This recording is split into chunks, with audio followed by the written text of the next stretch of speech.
Good evening and welcome once again to the Whiskey Cowboy Live. Today's date is November 5th, 2023. Holy Toledo.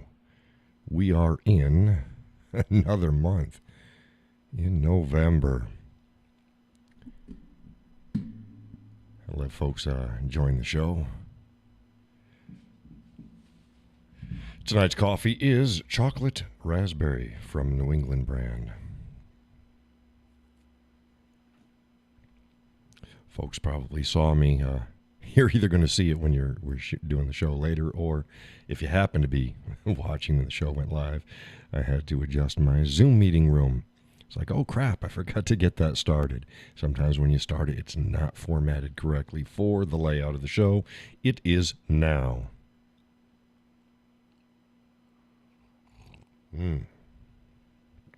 Good coffee. Again, chocolate raspberry from New England brand. What else we got going on here? Again, we keep waiting for the folks to show up. Come on, you know it's every show night, which has been so far Wednesday and Sunday, 8 o'clock Eastern. 8 o'clock Eastern. That way we can get everybody across the nation, because it gets earlier and earlier across. So 8 to 10. Hey, we got somebody jumping in here. Let's see if somebody's writing up. Nobody's writing up yet. Uncover my chat over here. Again, the fifth day. Holy crap. 5th day of November. Can you imagine that? Halloween went by. It's cold. We get, call it 2 weather days. You get the cold weather clothes in the morning and the evenings, and in the middle of the day, you get standard fall clothes.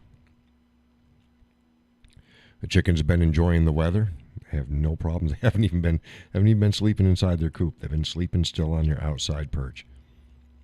They call it a perch. You've seen the picture. They're salmon faverels, which mean they don't like to perch on a stick or a branch. They're actually flat. They prefer flat perching. It's flat on their feet. So we've got, they look like benches. We've got 3 benches in their run, and the biggest bench, the tallest and widest and deepest, which is, they're all fitting on it. I have no idea how they fit on it, but they're all fitting on it. It's less than 3 feet. It's like 2 feet and change by, I don't know, maybe 16 inches wide, deep. And that's up off the ground a couple feet. And that's the biggest one. And that's closest to when you go in the run on the front side, it's closest to the right. It's on the right front, which is closest to our front steps. So that's where I sit. I sit on the front steps, and I'll sit and I'll talk with them. So that's where they go. And they're there. They sleep there at night. I guess when it gets a little bit colder, it's been down in the 20s, so it's been below freezing, and they sleep out there on the perch. They don't care. They've got a coop. They got a coop. You saw the coop. They got a coop. Even though I've got to do an official chicken door, they've got a coop. We keep that big door open, but they can get up in it, and they got a bigger perch. Bigger, I call it shelf perching. Like I said, salmon faverels, they prefer shelf perching over rod or branch perching. Now you can teach them how to do that, but they don't. They prefer to flat perch. So they all get up on this. Get on this, called the bench. Get on this bench, and there's 3 of them, and 3 benches, but 7 gals. They get up on this every night, and they're just all. They jostle in. Who's gonna get where, and they're all puffed up, and some are slightly under others, and some are up over others, and that's what they do. Oh man, my nose itches again. What the hell? Might be something in the room. Might be part of the still chemicals getting getting exuded from the new rug and the new paint and the new sound mitigation. That's probably what it is. It needs to go away. I have on the fan again because even though it shouldn't be, and it's getting cool outside, the office gets the studio gets hot. The office studio. No, the missus has an office. I have a studio. Her office is green too, not as dark as mine. Mine's darker green. Mine's hemlock, and hers is more of a really, really, really super light sage. So, folks, go ahead and let me know. I see some people there, so go ahead and type up and say hey. Type up and say hey. Because I don't have to be here. I could have taken the night off again. I took Wednesday off. I had a migraine all day. And then about an hour before the show, my eyes started to really, really burn. And I'm like, no, I'm not going to do it. Hey, Laurel, welcome to the show. I don't know if you can hear the fan. Can you hear the fan in the background? Judy said that she couldn't hear it the last time. You know, people didn't have a problem.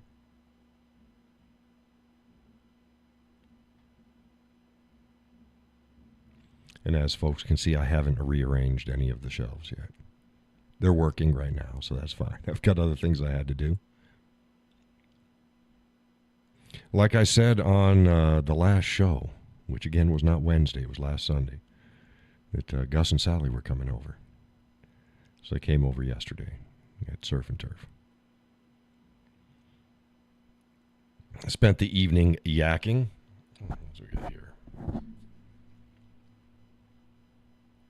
Laurel says only if you hold the phone right next to your ear. Good, then it's nominal at best. It'd be a white noise, so that's good. As long as it's not notable, then that's fine.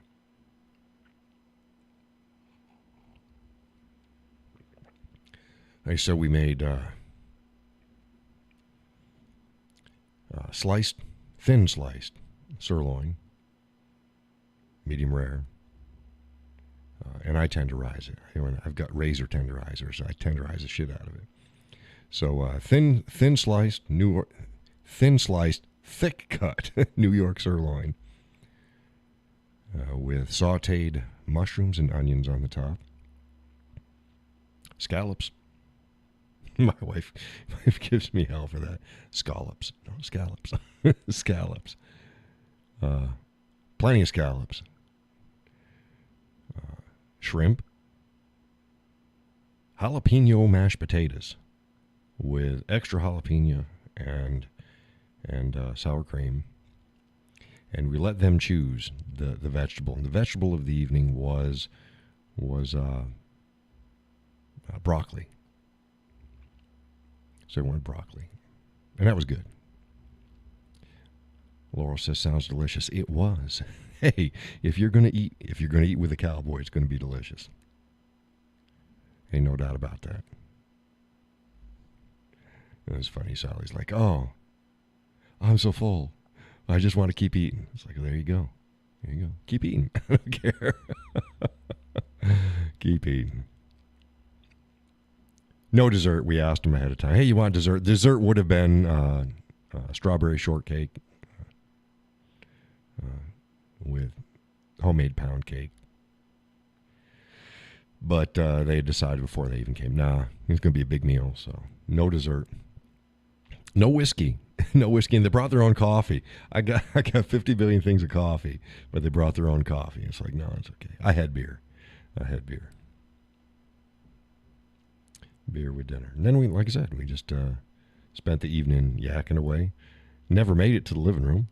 You know how it is. You know, you're in the dining room, and that's where you're eating. They showed up. We were starting to cook. We were getting things all ready. And we just stayed and talked in the dining room after it was done. And brought a toy for me to see. I was like, oh, that's cool. And I showed him some toys. And he's like, oh, that's cool. Oh, guy stuff. Pew, pew. But it was a nice evening. We never went out to the Frankenzebo. It was cool. It was cool. And they had brought jackets and stuff. So I think we could have, but we just never went out. We never went out to the Frankenzebo. So we just spent the whole evening sitting in the dining room. Maybe next time. Maybe next time out in the Frankenzebo with a fire. And no, we don't have to have smoke. We don't, yes, sometimes you get smoke with wood, but if the wood's dry enough and it's hot enough, it's not too bad, and it vents good. But we also have those Duraflame log things, the fake logs, and those don't put out any smoke. You just light those, and those are fine. So you got company over, you can throw in a couple of those instead of we usually do one Duraflame and then keep the fire going longer and hotter with regular wood. You got company over, you can just use a couple of those.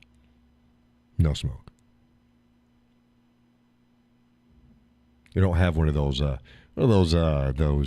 fire pit things. They're the metal cylinders, and they've got the catalytic system in it, so it draws the air back in from the outside. What are those things called? You've seen those things, right? They're just silver. They got them in a lot of different sizes. They got small ones, and they got great big ones. I like a great big one. A medium one would probably be fine. What are those called? Smokeless fire ring thingies. You know what that is, Laurel? Let's see here. See if I can do a search here.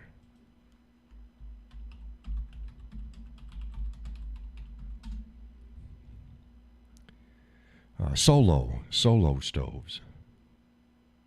We call them solo stoves. Let's see here. We'll go to the internet and show that for folks. They look like this. See, a solo stove. We'll just go to that link and we'll see. Yeah, see? They got an inner ring and an outer ring. Stop that. And it sucks the air up in through here, and it causes a convection, and the fire comes up, but you get no smoke. Those are pretty cool. I wish they made them look nicer. Like maybe put a decorative, I don't know, oh, that would be cool. Do a decorative black design around the outside of them. Let's see here, go like this. Does this open up any larger? Like they do with the standard, you can get a fire pit ring, and it's got like deer and trees and mountains and stuff like that cut in it so you can see through it. Right. Laurel says they look neat but too sterile. Right, that's what I'm saying. It's a cool product, but it's very modern. But if they had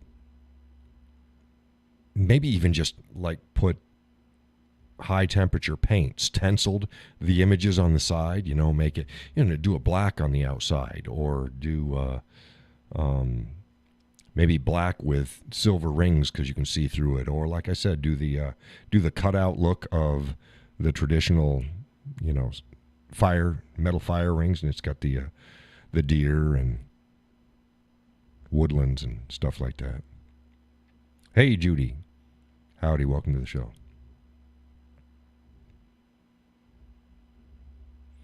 But yeah, I guess, one of these might be the next fire pit. Those are pretty cool. But like I said, I'd like to, I think I'd try to do that. I might be able to come up with a stencil myself and do it. And just have my own design on it. What do you think about that, Laurel? Get it and then just use, that high temperature black spray paint. We do our grills with it and stuff. And then just put stenciled whatever, deer or trees. So when you spray paint over the top of it, the stenciled part would actually be, no, I say stencil, reverse stencil.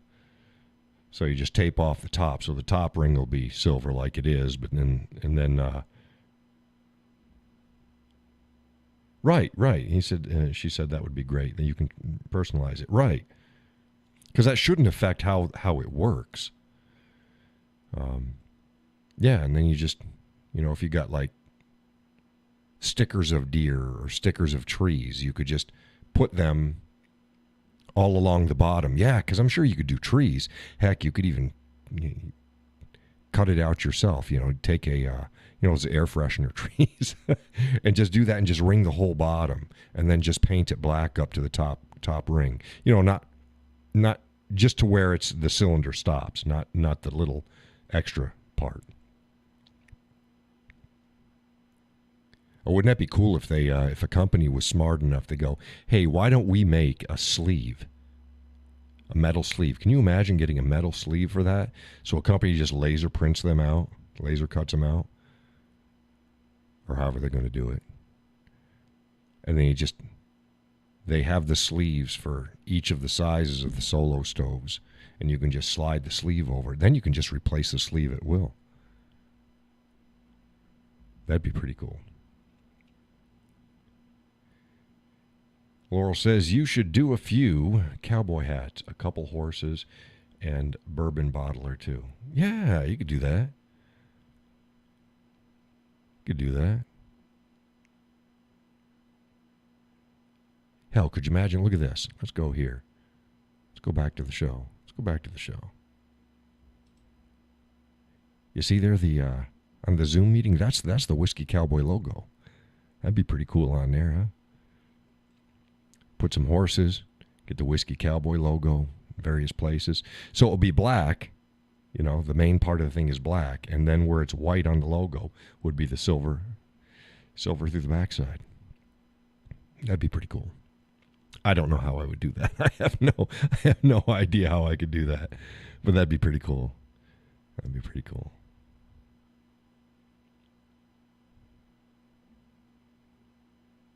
Yeah, have that in the Frankenzebo. A medium-sized one. Like I said, medium. It's the Frankenzebo is big enough to fit like 2 people per side comfortably. And you could even stick somebody in the corner, so you could even increase that. But that's the size of it. I think it's about like 12 by 12, something like that. Yeah. I don't know, this collar likes to get all futzed up.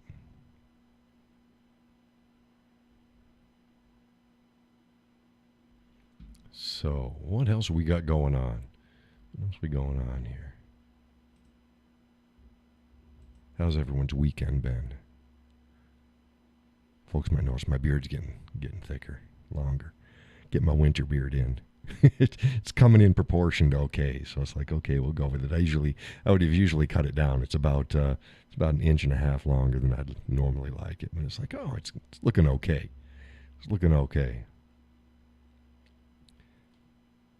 Decal of your logo, high heat spray paint, perfect. Peel off decal. Do they make high heat decals? Do they do that? I have no idea. It's out of my wheelhouse. I think it just melts all over the place. I don't know.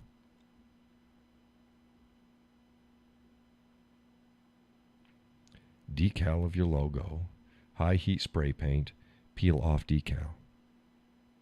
Oh, yeah. But that would have to be a laser cut decal. And these aren't, because it doesn't go all the way through. But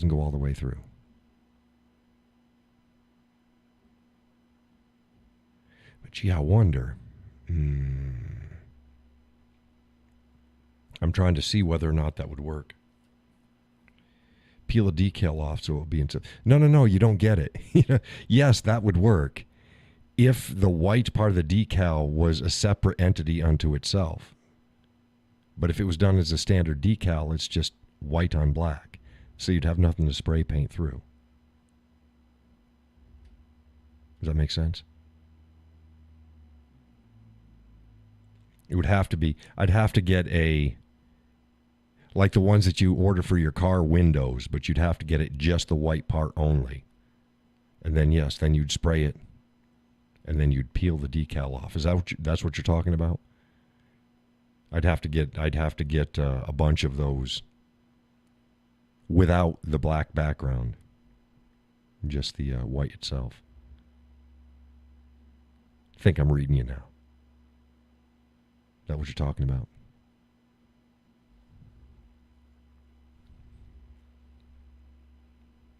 Like they make for the My Family things on the backs of SUVs. It's just the outlines. But yeah, that would work. It'd be expensive. It'd be expensive. I have to go, well, how many do I need? What's the size? Then, of course, you just...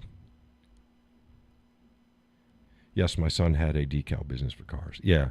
Yeah, they laser printer, and it's printed, and it's... And you just wet it and you stick it, and then when you peel the film, it just leaves the decal itself and not any of the background. Yeah, but that can get expensive. Like I said, I'd have to see.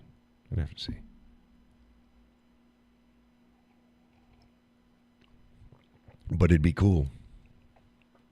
It'd definitely be cool. Are we losing viewers out there? Laura says exactly. Yeah, because then you just spray, right, then you just spray paint the rest of it in the high heat black. When it dries, you just peel off where the decal was and the silver's seen through it. Yeah, that's cool. See, if you do that, I'm sure that you could get I'm sure they have horse decals and hat decals and tree decals and stuff like that. You just mix them all up. So you go whiskey cowboy, whiskey cowboy, whiskey cowboy, and if you get like a whiskey barrel I don't need a whiskey barrel because it's in the saddle and the whiskey barrel there. But then, yeah, just add the horse and shit in between. Yeah, that'd be cool. Cost money. It costs money. Put it on the list. New Dulcimers, first on the list. You know what really chaps my ass when it comes to these fire pits is try to find a replacement top for them. Good freaking luck. So you end up having to buy a whole. There's nothing wrong with the bottom of our fire pit, but the top part and where all the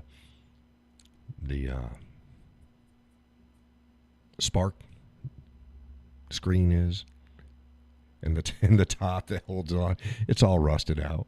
There's holes in it. Hey, it works. It's fine. But it's like everything else is fine. I just need a new top. Hey, Peggy. She says, hi there. I'm late. The time change has really messed me up. Yeah, you need to stop that. Keep it like it is right now. That's it. Just keep it right here. I understand the reason why they started in the first place, but we don't need that shit anymore. Just leave it alone. Leave it alone. Went around. Switched all the clocks, and the missus is like, hey, your studio clock's going to be off. I'm like, oh, crap. So I got up there and I fixed it. It didn't take long. It's just right there. I just take it off the wall and change it. But yeah, there's no need for daylight savings time anymore. Doesn't make sense.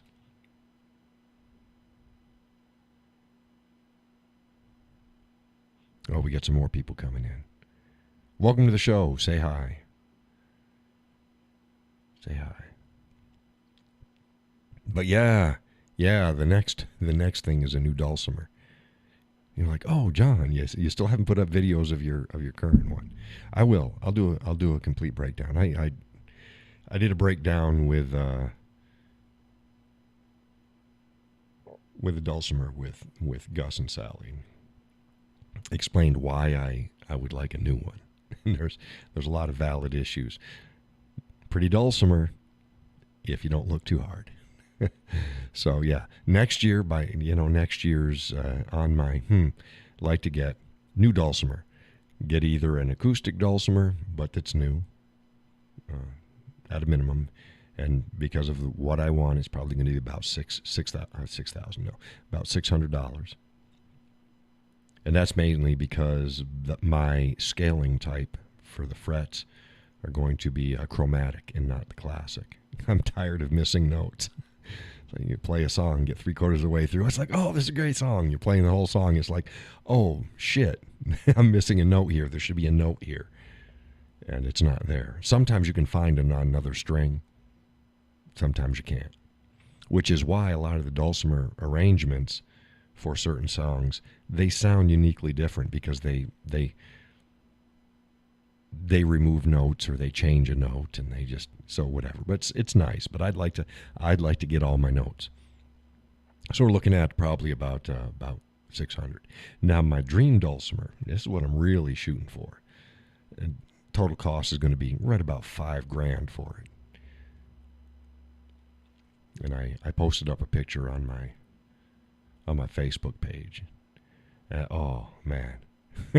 I told Sally that was the sports car, and she's like, no, it's like a Cadillac. It's got everything. It's got piezo pickups on the bridge. It's got a mic pickup. It's got a magnetic humbucker pickup. Now that probably doesn't mean anything. Electric guitars have single coils or humbuckers. Humbuckers is two coils together. And the reason why they're called humbuckers is because, when you plug in an electric guitar, you've heard it. You plug in an electric guitar, and they're not playing anything. It goes, and it has that hum in the background. That's a 60-cycle hum. Now, what the humbucker does is it cancels out. You've got two pickups, and they're canceling each other out. I'll say harmonically, but it's not. It's electronically. It's the hertz. And they cancel each other out, and they sound different when the coils are in parallel. They sound different. It's a mellower, richer sound than a single coil. But it's like my electric guitar. The bridge pickups are humbuckers, but I can't tap or split them, so it's always humbucking. It's always both of them. Now you can get them where you can either tap or split. Not getting into what the difference is. It's basically you're only using one of the coils. So it sounds pretty much like a single coil. So this one has a split coil humbucker in it as well. And not only does it have that, but wait, there's more. It's got a 13-pin MIDI out. so you run your regular like electric guitar type jack out to your electric guitar unit, and then you run your 13-pin MIDI out to your MIDI processor. Now what that does is, I'm sure you've seen people play electric guitars, and sometimes they'll sound like violins, or they'll sound like people singing, or there sounds like trumpets, or that's because it's taking the signal and it's changing it into these electronic voices.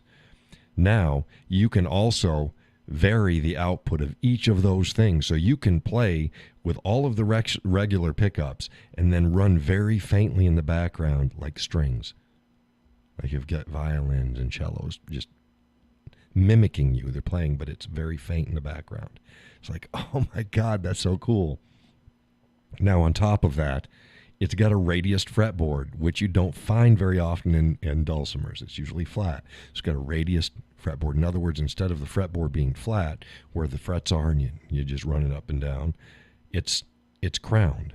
It's crowned like that. Now there's reasons for it, but it's cool. It's cool. And what I'd also do is I'd have the strings not run in parallel. Well, they're running in parallel, but not. Normally, you've got, like, we'll say 3-string. 4 strings the same, but they're equal distance from each other, and they run equal distance from each other from the nut, which is up by the headstock, to the bridge, which is back where you're strumming it. They're equal distance. Now, to make strumming easier, now I do strumming and I do finger picking. Finger picking is fine when they're spaced out further, but it's easier to strum with the strings closer together. So what they do is they pull them in a little bit tighter down at the bridge. So they're closer together down where you strum, and then up by the nut, which is up by the head, they're traditional wide. So you get the best of both worlds.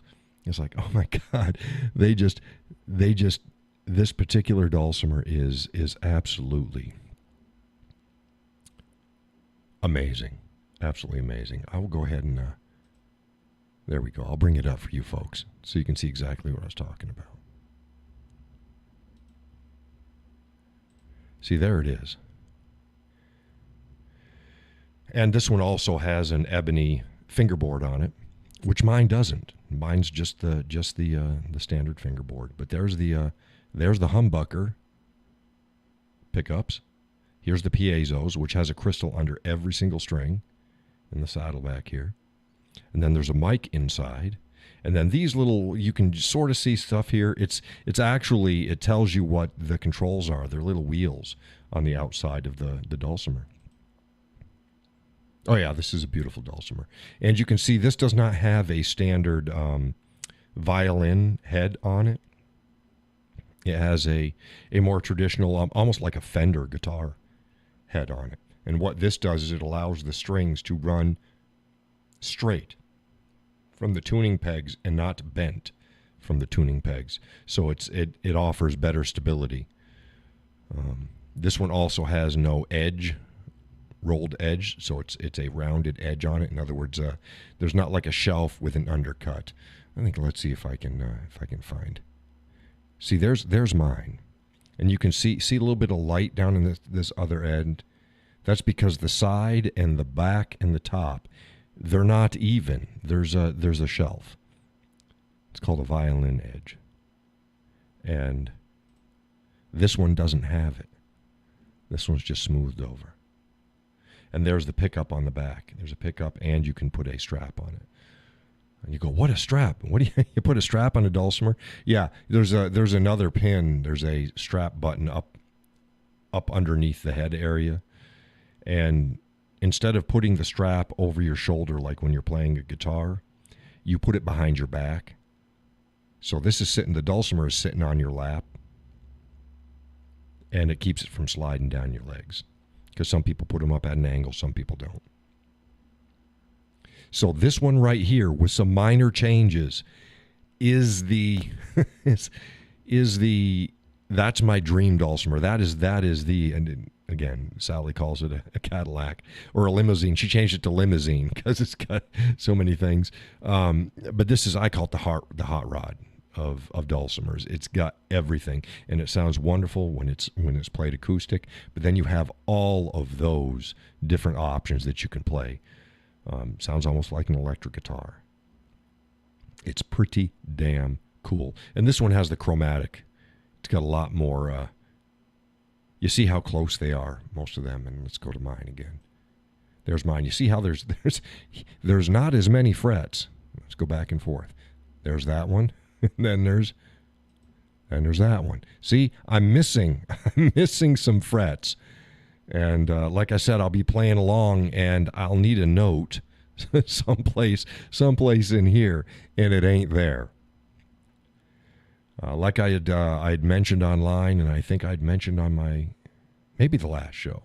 No, I think I mentioned online. I didn't mention it because I didn't think I ordered it yet. These are wooden friction pegs.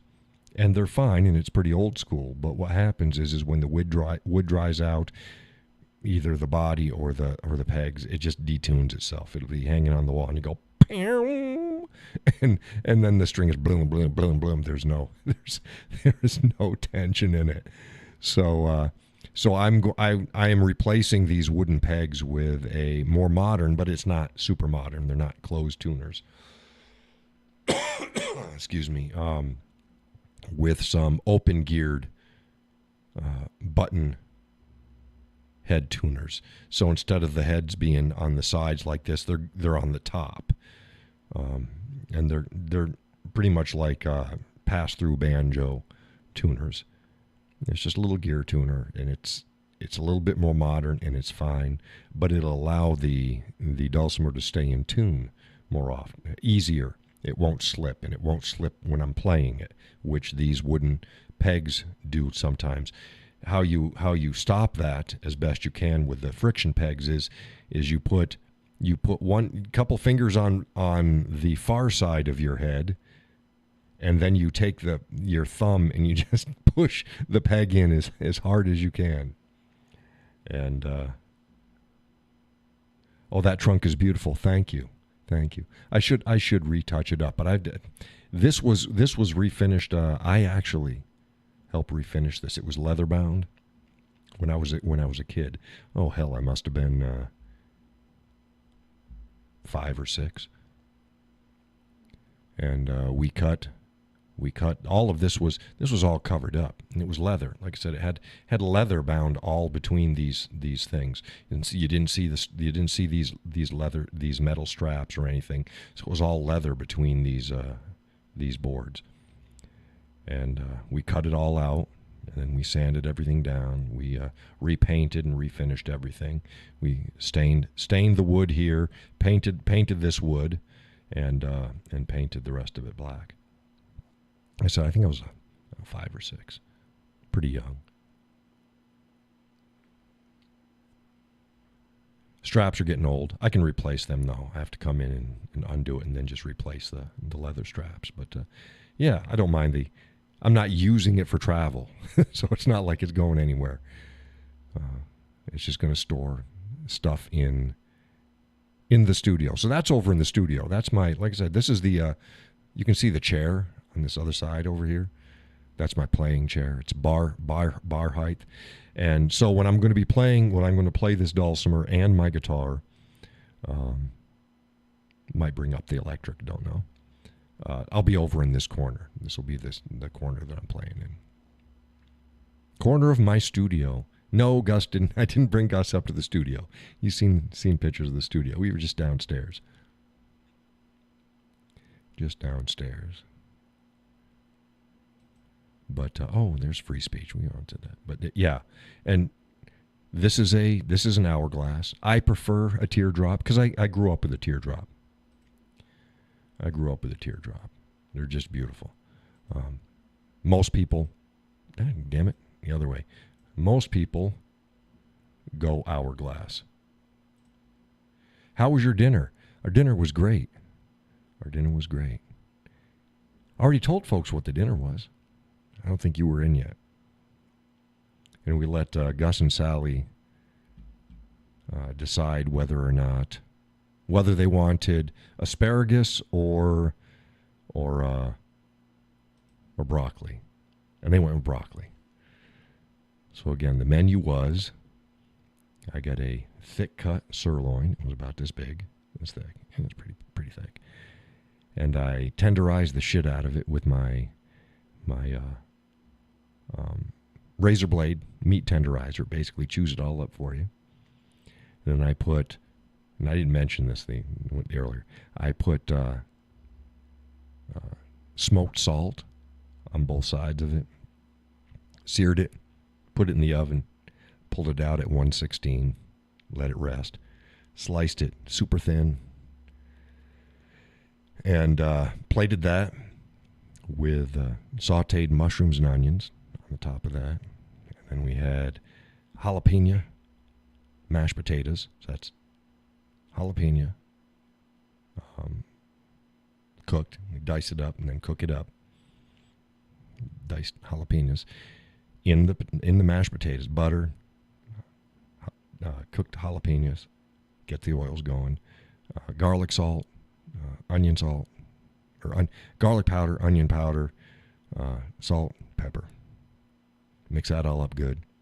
Plate that, and you can throw, I had some fresh diced, non-cooked, raw jalapenos.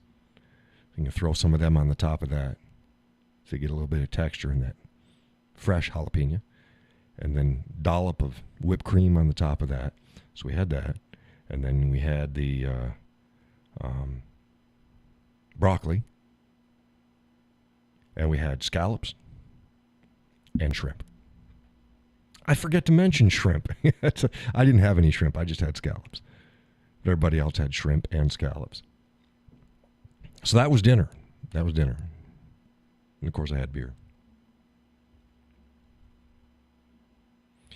Oh, Gus said that Sally said it was our choice. And yes, I was very delicious. It was a very delicious meal. Very filling. Thank you. Oh, you're most welcome. Thank you for coming over. I didn't think it was. See, I didn't care. It wasn't my decision. I don't care. It was fine. The decision was made to go with broccoli. I I think I said, yeah, let's go with that. That's fine. Broccoli's okay. And I had beer with mine. Nobody else had any beer or anything. I had beer. And like I said, Sally and Gus brought their own coffee. I've got coffee out the wazoo. It could have just brought a coffee. It could have just said, no, we'll make some coffee. But that was okay. But it was a good evening. It was a good evening. Judy says, oh, my gracious. Oh, yes. Like I said, you come over to the Cowboy's place and you're going to eat well. You're going to eat well. And you're going to eat a lot. If you leave hungry, that's on you.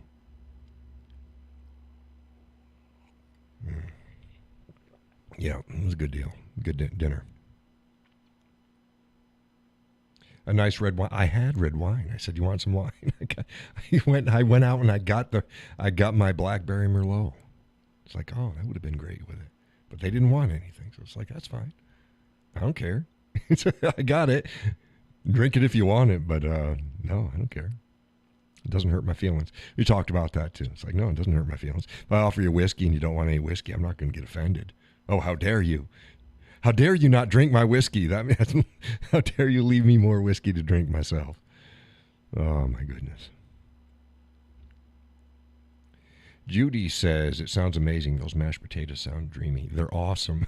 They are awesome. They're awesome. Like I said, super easy. Make mashed potatoes. There you go, mashed potatoes. We had... We had 7. I think we had 7 or 8 jalapenos cut up, diced up ahead of time. And we took all but a couple of them's worth. And we fried those up in a pan with some avocado oil. It gets all the juices and all the oils out. And you throw them in with your mashed potatoes. And then you put in a good helping of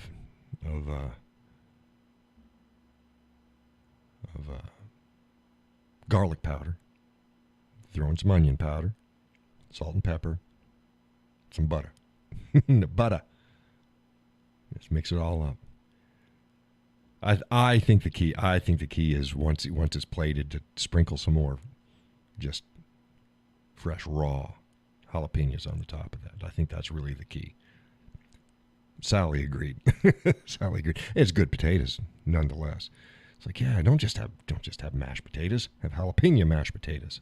Oh, God, it's good. And a dollop of sour cream on the top. Oh, yeah. And Gus will tell you, yeah, take a little bit of meat, a little bit of your, with the sauteed onions and mushrooms, and a little bit of that potato, all on the fork at once. Pop it in your mouth. Like, oh, yeah. Oh, yeah. Peggy says, yum, if I ever get back to my hometown in western Massachusetts, I'll let you know. Yeah, let me know. I'm a gracious guest. I'm not a gracious guest. I'm a gracious host. Long day. Oh, no. I'm a gracious guest, too, but I'm a gracious host. Oh, I had posted, as I said, 140, sign 147, that you have a dog. boots on the couch. The missus went out. It was about 3/4 of the way through the evening. She's like, oh, I need to explain. I didn't want you to think that we were weird because we just have boots on the couch. And Gus and Sally laughed. It's like they do the same thing. They're like, yeah, I thought we were the only ones. No, it's to keep the dog off the couch. We've never done that with the other dogs growing up because we never allowed them on the couch. But with most of the kids gone by the time we got Hudson, he had his spot on the couch on one side, but you know how dogs are, they don't stay there. So now we're trying to get him to stay off the couch. So we have a nice blanket going down over the couch, and we have the boots on the couch so he doesn't get up on the couch. So Peggy says, I will bring the wine and beer. The wine and beer. I got beer. I got wine. Bring what you like. Bring what you like. I tell people that. I tell my kids when they come over, hey, you want soda? Bring soda.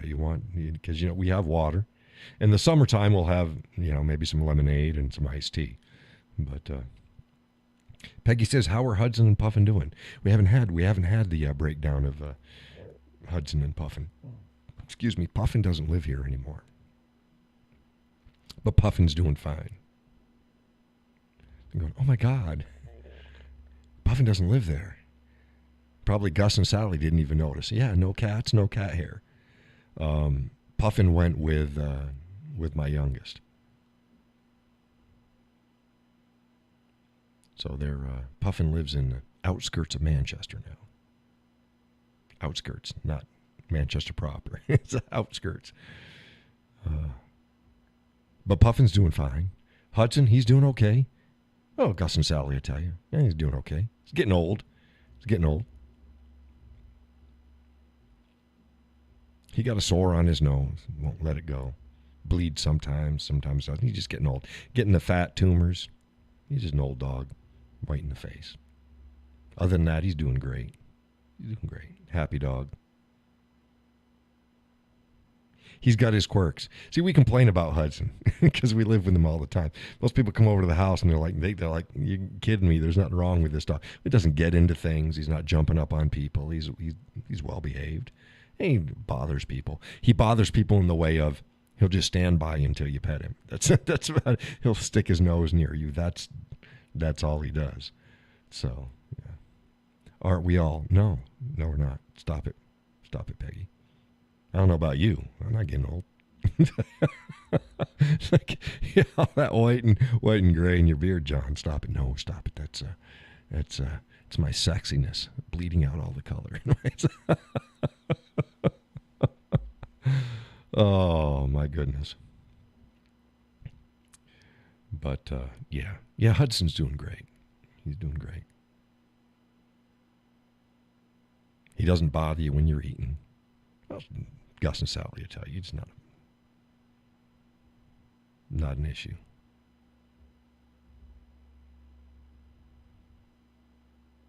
Yeah, like I said, he brought a toy for me to look at. It's pretty neat. Saw some of my toys. Pretty neat. Yeah. My toys were historically much older. I'm trying to think actual age. It might have been actually from date of manufacture, might have been similar.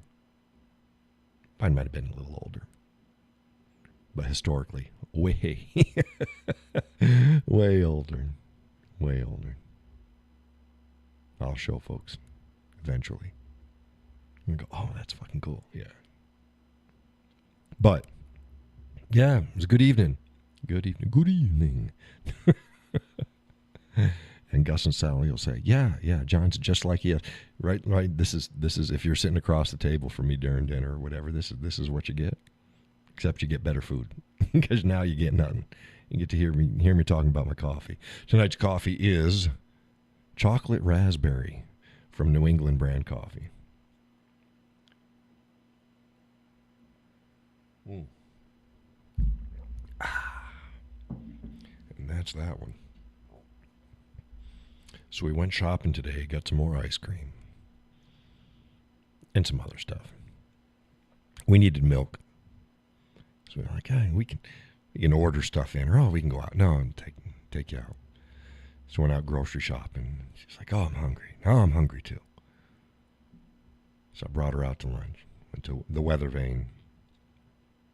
She likes eating there. So we went to Weather Vane, had some fried haddock and fries and onion rings. Simple.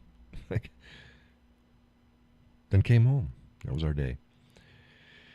Need to get out more. Need to do our drives. As you know, I used to get out on drives all the time. At least once a week. Drive someplace. But all the other happenings this summer, I wasn't able to do that.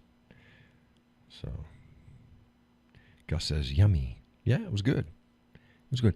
Yeah, they're fisherman's platter. A captain's platter, I think is what they call it. Holy crap, it's got haddock and scallops. They're bay scallops. They're so small ones, and fries and a bunch of. It got all sorts of shit, but it's way too much food. It's way too much food. So we're like, no, we're just gonna have the haddock. So it was haddock and fries. 15 and change per plate. I was like, okay, that's fine.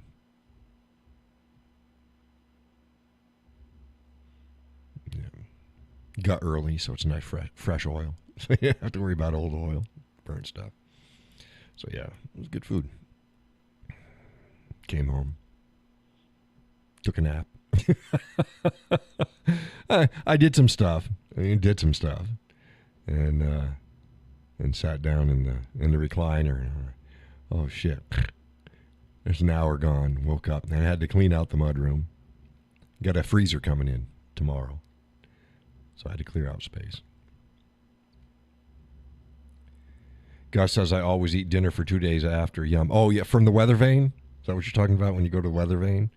My God, their standard portions are absolutely huge. I mean, you pay for it. I think the captain's dinner is something like it's like $25 or something like that. But my God, yeah, you'll be eating. You got at least 3 meals out of that.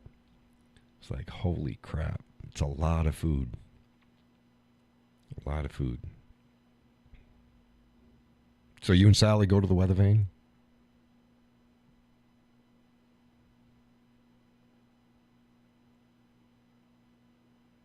I don't know. I call it Concord, but I don't think it's in Concord. It's just outside of Concord. It's the back roads up to Epsom. Says yes, we do. Yes, we do. It's one of the places. If you're going to spend money, it's going to be decent. It's going to be decent there. Not great. Used to be a lot better. It's decent. You're generally not going to waste your money going there. Some of the other places, oh my God! Like I said, hey, they got a Texas Roadhouse going in the Heights in Concord.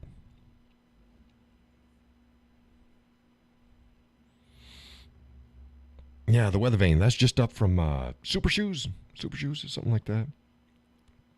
It's still in Concord, the weather vane. Yeah, I know that. I don't know where the border is. There's a border someplace up there, and I don't know what town is it. Is it Epping? On that road. I know it's the traffic circle is Epping. But that's a good bit ways up, and you keep going so you have like Super Shoes, and you got the weather vane. And you go up the road further, and you got like the Healthy Buffalo on the left, and you got the Tractor Supply on the right, and you keep on going. Next major intersection, just shy of the next major intersection, I believe you got the Camping World. It's one of the huge ass flags. Oh, Chichester. Yes, I do say Chichester. That's fine, but I always like to throw that New Hampshire accent at Chichester. Go to Chichester. Who was the God, what's his name? From New England Chronicles or something like that. Fritz Weatherby. I was going up north to Chichester. I saw a man driving an old car. Good old Fritz Weatherby. My goodness. I don't know. Is Fritz still doing spots for them? Or is he retired?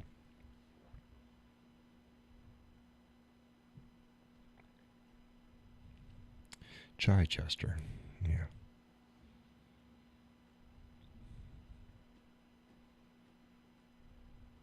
They got a lot of stuff going in. They got the Common Man and the Chichester, not the Chichester, the Epsom traffic circle. They got the Common Man going in, and a gas station right in front of it, pumps.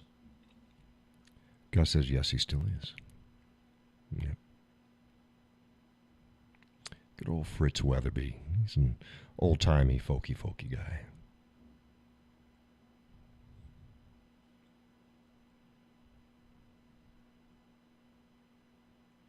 Yep. Yeah, today was gorgeous. Oh my God, it was nice out there. Yesterday was supposed to be that nice. Yesterday sucked. It was supposed to be good. It was not good. Today was gorgeous. Today was gorgeous.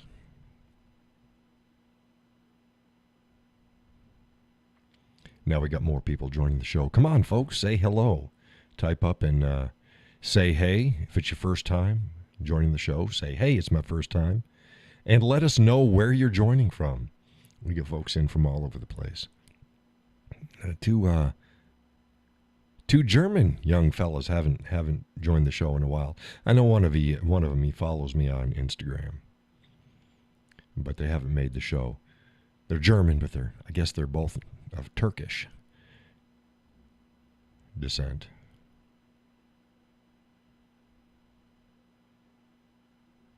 I think they said they were just outside of Frankfurt. Got a big Turkish community out there.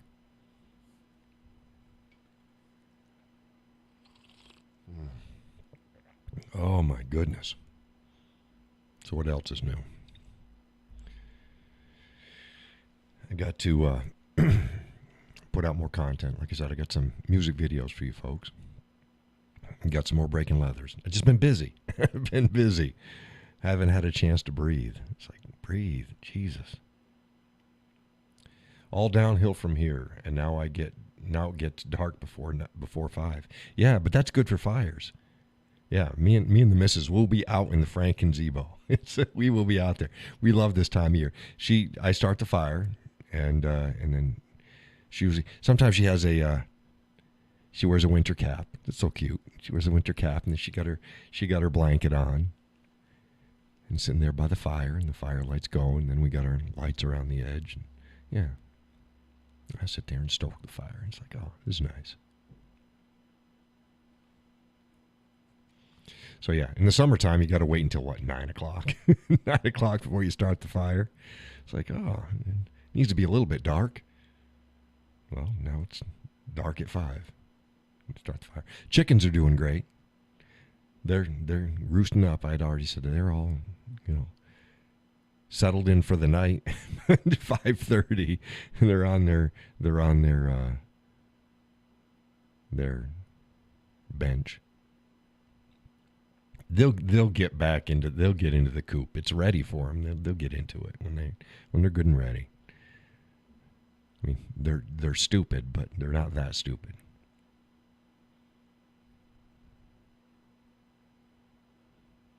They're funny, all fluffy, and I go out.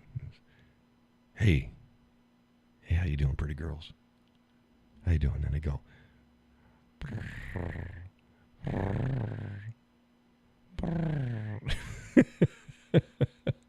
It's like it's a combination between a purr and a coo. It's short. It's like, oh, girls are happy. So yeah, you're in for the night. Yeah, they are.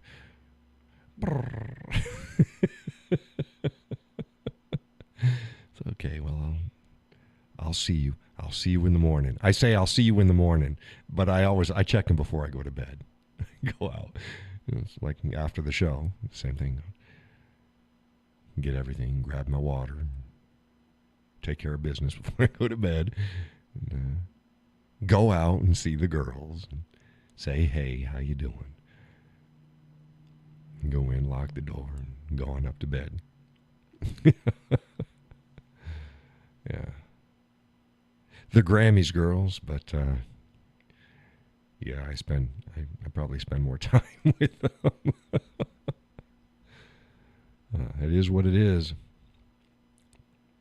Said smarter than us. They get you to take care of them. Yeah, no shit. And they're not even laying eggs yet. Fuckers. Cluckers. Mother cluckers, they're not even laying eggs yet. They were supposed to be laying eggs weeks ago. It's like, no. Yeah, well, it's when it's their time, their time. They're gonna get so ready, they're gonna be pew, pew, pew, pew, pew, pew. Eggs everywhere. Like, oh. Yeah, well, they'll get it. They better start laying though, because we've been feeding them all damn year.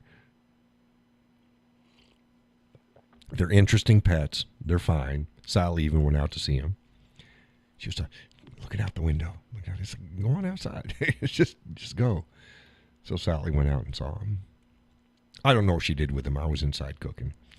But she came back in. I guess they were fine. She said, hey, they come up and see you? And she goes, yeah, they came up. So, okay. They do. They're very friendly. And they run over to the far corner, the front far corner, not the one close to the house. And they'll watch the road. They'll watch what's going on. People walk down the side of the, like, what the hell's going on here? They're quite the characters.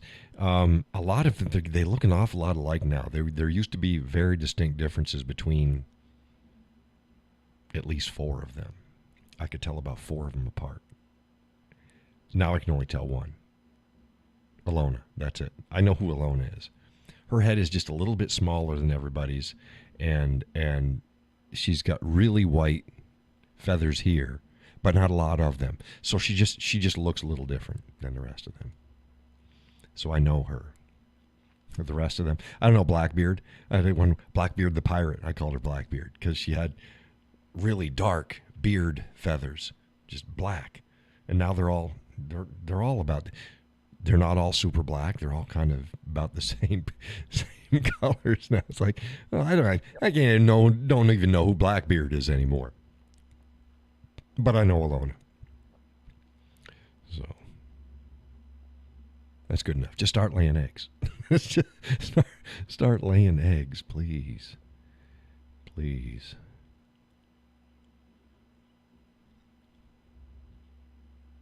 Yeah, Gus and Sally wouldn't recognize the mudroom now. Everything's gone. Most everything is gone. Well, I had my grill in there with a griddle in it. I have a separate griddle, too. So I have a full grill and had a bunch of other stuff. And they just kind of piled up in the mudroom. And he said they got the freezer coming tomorrow morning. Sometime between 7 and 11:30 in the morning. It's like, oh, well, that's good. It's fine by me. So I got that place all cleaned out, space ready for it. And that'll go in, so we'll be able to start stocking that. One thing at a time. Like, oh, Jesus. Like, there's another $600. One thing after another. One thing after another.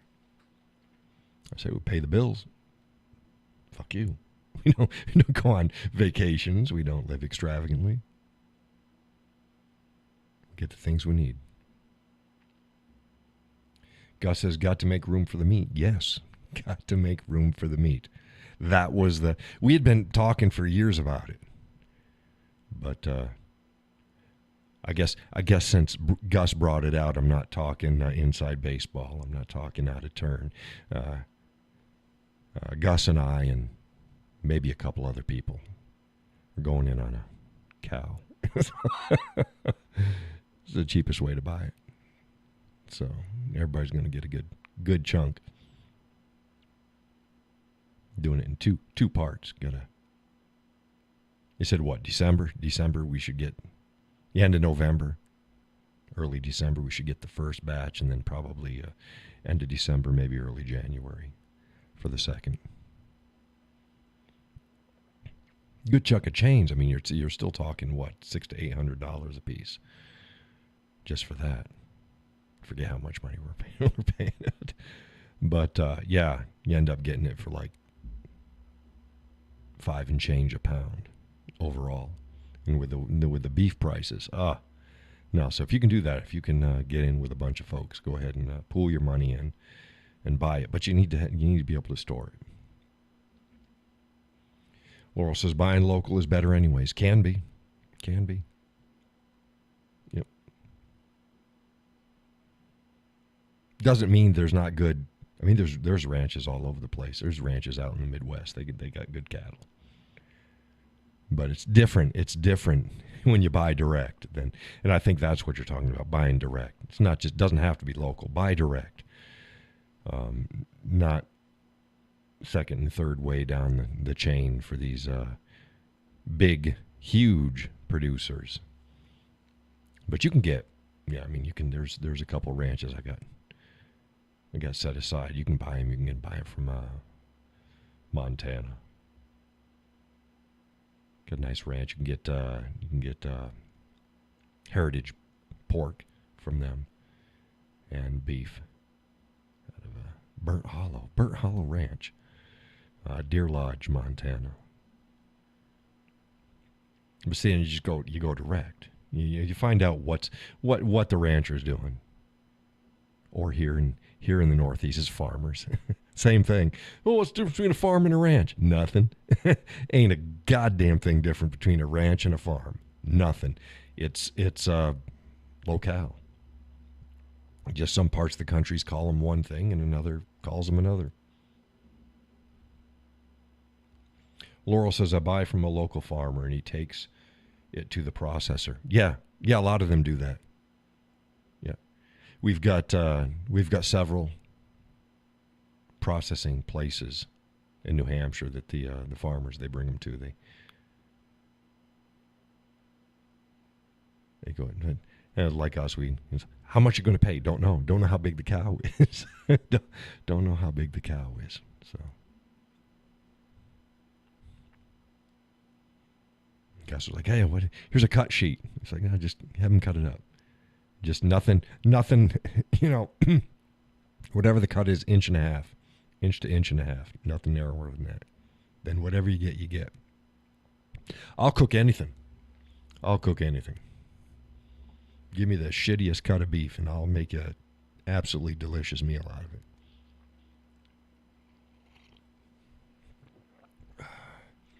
Laura says, custom ordering, I prefer the thicker steaks than what some people like. Yeah, right.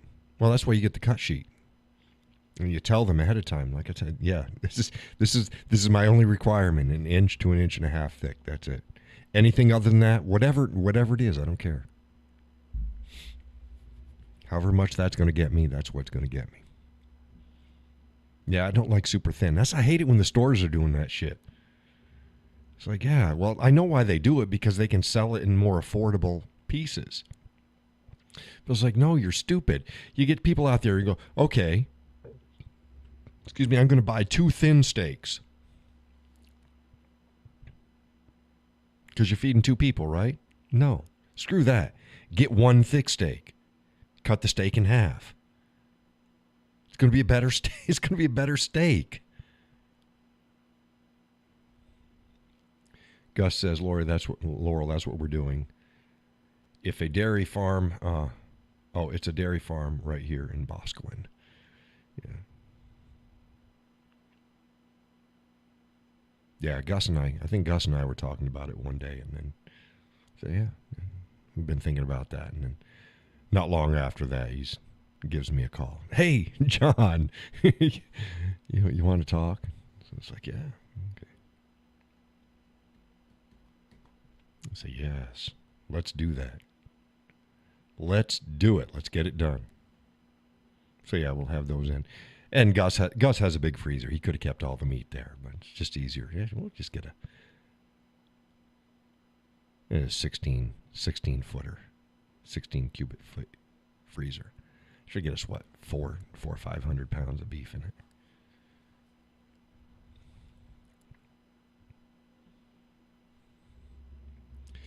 Yeah, Laurel says, Gus, it's better. Usually a lot less drugs and other garbage.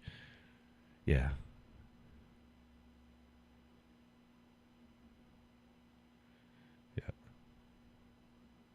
Plus, they're not feedlot cattle. Now, I have no problem with feedlot. I'm not a purist. I understand the virtue of feedlots. Now, here you go. The average bulk meat industry, they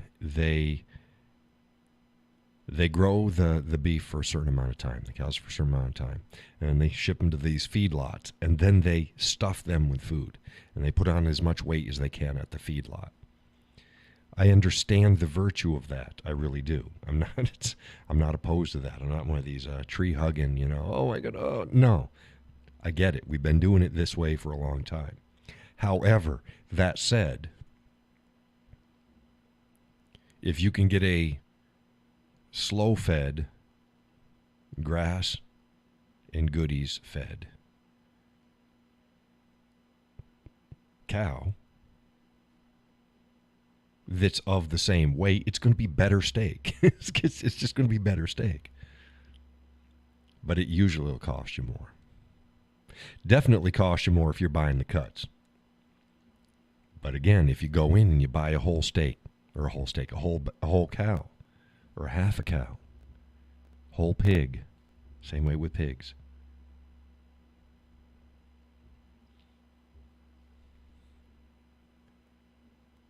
Right, Laura said some are totally grass-fed and some are finished with grain cores to add extra fat. Right. Yeah, so it's... And the feedlots do it fast and hard. That was another thing I talked about. Remember this, was it last year or the year before? They had a bunch of cattle die. They had thousands of cows die at some feedlot. And you're like, oh my goodness, oh, it's a calamity. It's like, yeah, that shit happens all the time. It's the only thing that doesn't happen all the time is people aren't reporting it all the time. Sometimes it happens. It's always tragic. What had happened is they had an abnormal spike in temperature. So they were unable to keep the cows cool. So it was abnormally high temperatures for days and days on end in the finishing process of the cattle process, and they died. They do that. It wasn't no conspiracy. Nobody's trying to raise the prices of beef. No, that shit just happens. People don't hear about it. You hear about shit a lot of times when it fits an agenda, or just like, I talked to Gus about it and I post about it online. Other people rush to tell people the latest news, and it's bullshit news. Verify, wait. But they don't care. Why? Push an agenda, get people worked up, you get a lot of interaction, get a lot of buzz, get a lot of views, get a lot of shares. I don't play that game. It just pisses me off. Gus says, we're getting a pig about the same time as well. That was kind of just by accident. So we have a really good amount of meat for the winter. We are excited. Yeah, to make his story short, he was calling about it, and there was a customer that dropped out, so there was a pig available. So it's like, oh, awesome, Gus, get it.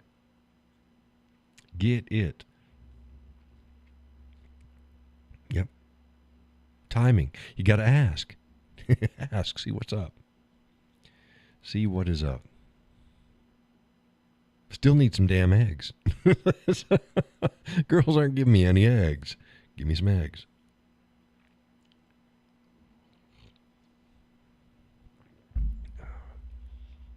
But yeah, get together with your friends and family and see if you can find these deals. You're going to pay more up front. That's the only problem. A lot of people just don't have that. They don't have the reserve to do it. If you can pay $800 up front for a shit ton of beef, it'll last you all year. And instead of paying, instead of an average beef cost of $10 to $15 a pound, you're paying $5 a pound. It's half the damn price. Gus says you need steak and eggs. No shit.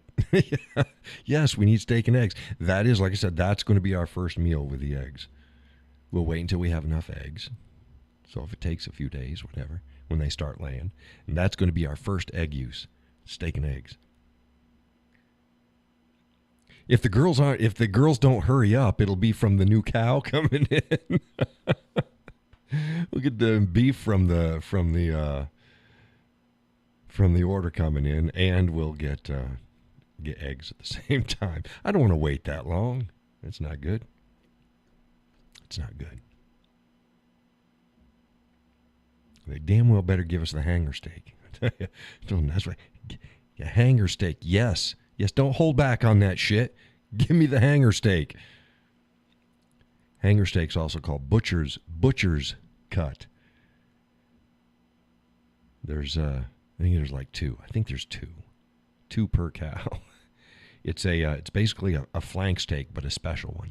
It is absolutely. Oh, it's awesome. It is awesome. Laurel says breakfast sausage gravy over fresh made biscuits.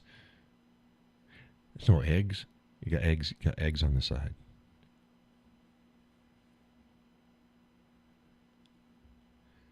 We just need chicken, so put up a camera.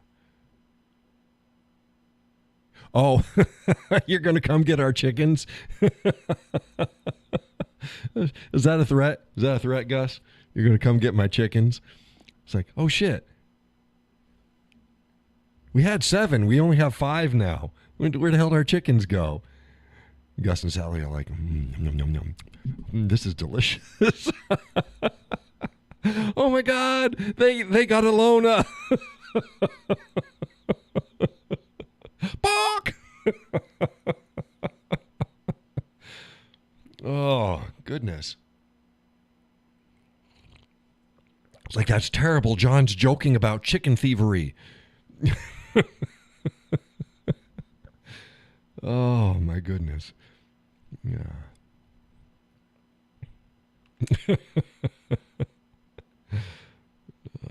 Leave my chickens alone. Gus will go to open it up. I'm going to go and try to cut the wire. Yeah, John electrified it, motherfucker.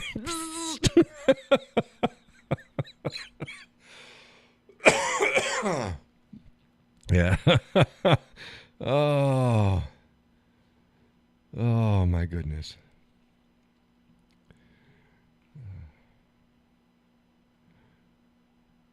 Oh, my goodness. It's like I posted up today. I have a sense of humor. Damn it. The only thing he's just mad all the time. John, that whiskey cowboy guy, he's just pissed off at everything. It's like, no. No, I'm not pissed off at it. Well, okay, I'm pissed off at everything. But I don't stay pissed off long. I said, if you were sitting at the kitchen table, not the kitchen table, you could sit at the kitchen table, but no, the dining room table. It's just, and Sally, she'd look over at me. She's like, how's your blood pressure? Your face is turning color. It's like, welcome to my world. Yeah, well, I get hit on a topic. I get a little animated. I'm a very passionate man. And I'll let you know. And then that's fine. And then we move on to the next topic. It's just like the show. So if you like the Whiskey Cowboy Live, you'd love having dinner and spending time over at the Cowboy's place. Because this is what you get. It's just easier being yourself. Be yourself. Hell, if you don't like me, then fine. Fuck off. Oh. Chickens. Leave my chickens alone, guys.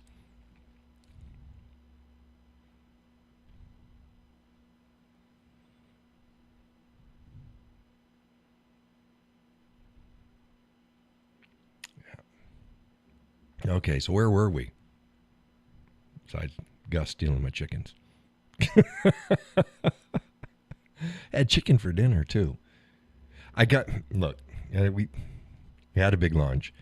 We got thin cut on the bone pork chop. Gus says that's true. Sally did ask him. Yes, I don't lie to people. Yeah, thin cut.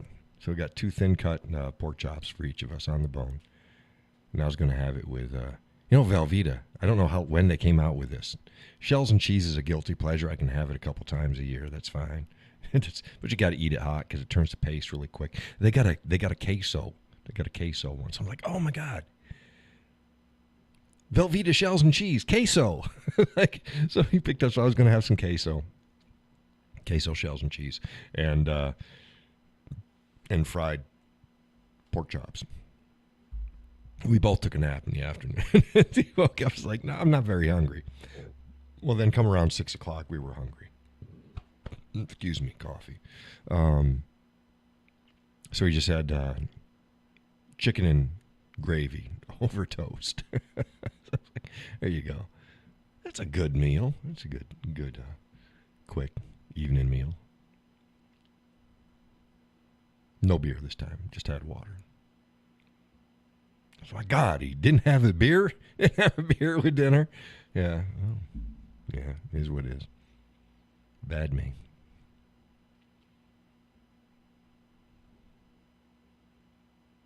Yeah. What else? What else, folks? We lost a couple folks. Gus says Sally doesn't like Velveeta cheese. Yeah, it's a time and a place sort of thing. It's a time and a place. I said a couple times a year maybe, and it's got to be hot because it turns the paste too quick. But yeah, this is queso, so it's queso flavored. So I'll give that a shot. That's okay. Sally doesn't need to have it. And yes, we do make our own macaroni and cheese. We have Kraft. Kraft is a lunch macaroni and cheese. It's not usually a dinner macaroni and cheese. It's just lunch. So whatever I got leftover meat, make myself a box of Kraft. Velveeta, shells and cheese, a couple times a year just as a treat. But again, you got to eat it while it's hot. So we try the queso. But dinner macaroni and cheese, that's our own. That's our own. Different places. I'm not a snob. Oh my God, you eat out of the box? Yeah. I'll eat box macaroni and cheese. It ain't gourmet shit. And you can fix it up. You can spruce it up. I always talk about people. Oh, poor people, they can't eat. They can't afford to feed their family. Yes, you can. Yes, you can. You can get a whole rotisserie chicken for $6. Box of Kraft macaroni and cheese for $1. That'll feed a family of 4. $7 for a family of 4. Get some frozen vegetables. That one bag will last you several meals. Don't tell me you can't eat. You can eat. You choose to not eat. You choose to eat shit. Stop it. Eat those box of crackers, though, don't you? Eat those Oreos, but you can't afford to feed your family? Yeah. Peggy says, we have a lot of good beef and pork in the Midwest, but would kill for some Maine lobster and king crabs. Yeah, crab's okay. Crab's okay. Oh, if you're in the Concord area, the Weather Vane is running great deals on lobster dinners. Oh my God. I think it's $25. $25 lobster dinner. $25. So if you like lobster, get on over to the Weather Vane in Concord. We're driving up to it. It's like, holy cow, that's a good price. It's like, yeah. I'm lazy. Oh, and you can also get Lazy Man's lobster. That's what I like, Lazy Man's lobster. Y'all know what Lazy Man's lobster is, right? They take all the meat out for you. You don't have to fight with it. Yeah. I'm not a big... I remember one time it was, oh, Lord, it's got to be maybe 15 years ago. We went to Weather Vane.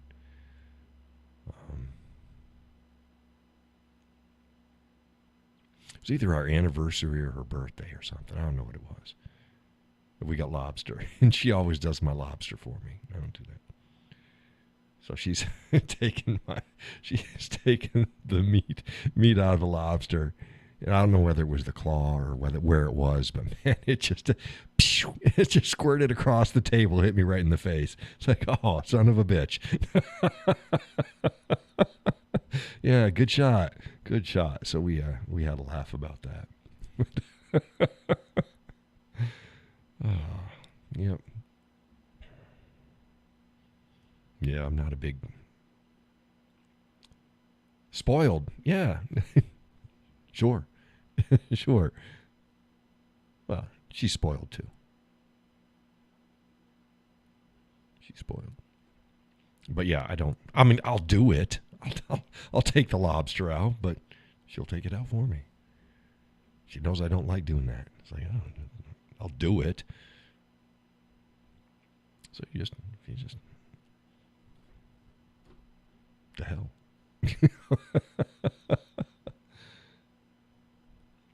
Gus says Newick's is another good seafood restaurant, but it's right on the seacoast. Yeah, they had a Newick's here in Concord, and they shut down because they sucked. They sucked. The Newick's, and you're talking about the one, is it in Portsmouth? It's on a little inlet, right? Off the main drag. You drop down. There's like a park down there, and then you drive the back road in, and then it's sitting out there. I think you can see the, it's in the inlet. Isn't that where it is? I think that's what it is. Yeah, we've been there. It was better. That was better than the one in Concord.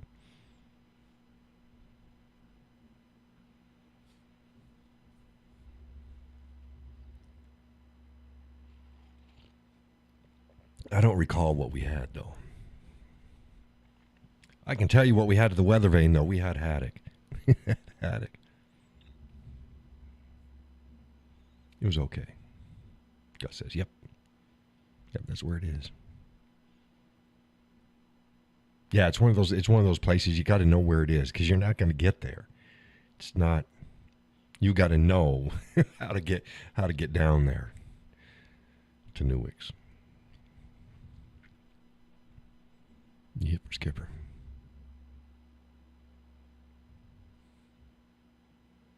Oh, almost 9:30. Don't want to jinx things. You notice my nose hasn't itched since the beginning of the show. It did right off the bat, but then it stopped. So I was like, yes. Yes. Yeah. These damn lights. My goodness.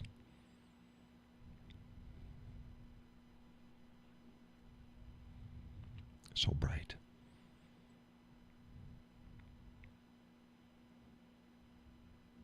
Where's another good place? Well, I get the not the Longhorn, the Texas Roadhouse. See, we have to go to Manchester for that. That's down by the mall. Down by the mall.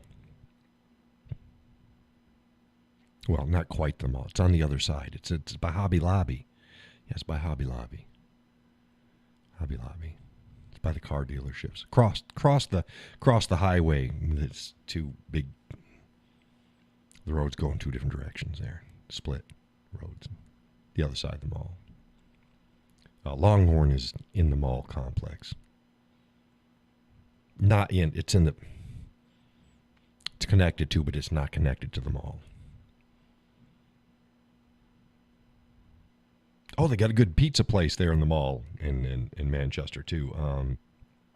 God, what's the name of that? What's the name of the pizza place in Bertucci's? Bertucci's. You want some good brick-fired pizza? Yeah, Bertucci's in the mall. You wouldn't think it's in the mall. Always have it. When we go there, it's like, oh, stop in at Bertucci's and get ourselves a pizza. Get a margarita pizza. You can see them cooking it. See them in the back. They got the big brick oven. Big fire in it. Yeah, Bertucci's. I'm trying to think of some other places. They would get the stamp of approval. Not many. A lot of them gone to shit. A lot of places gone to shit.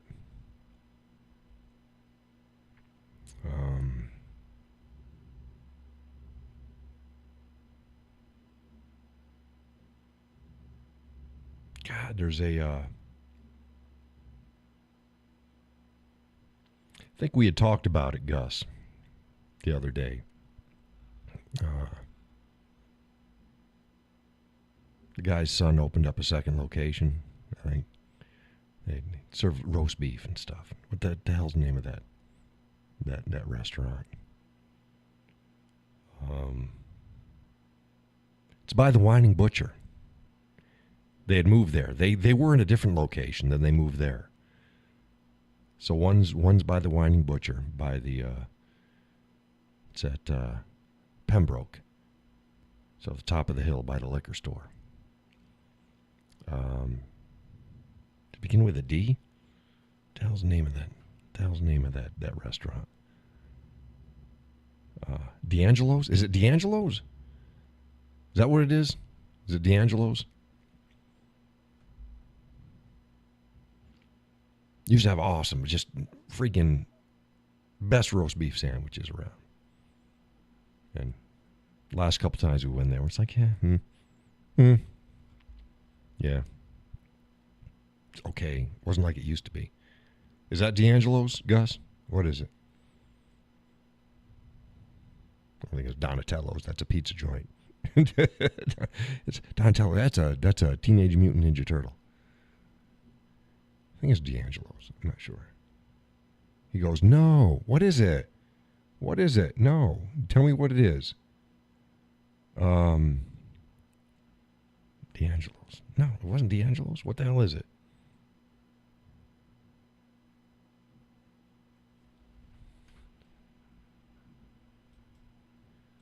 Oh, let's see here. In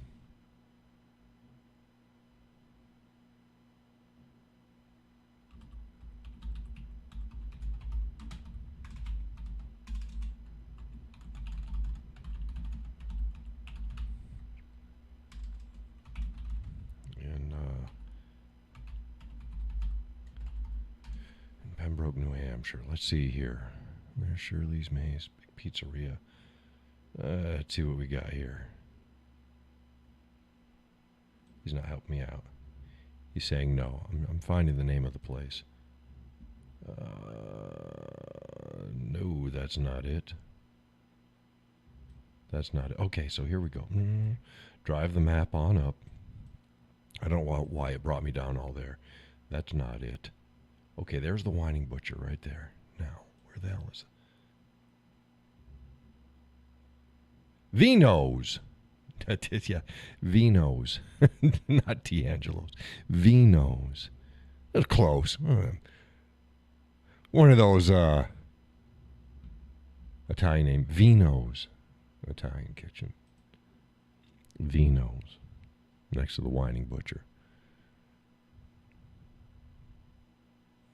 But Vino, wasn't that, didn't you say his son opened up a second one, Gus? Vino's, isn't that who we were talking about?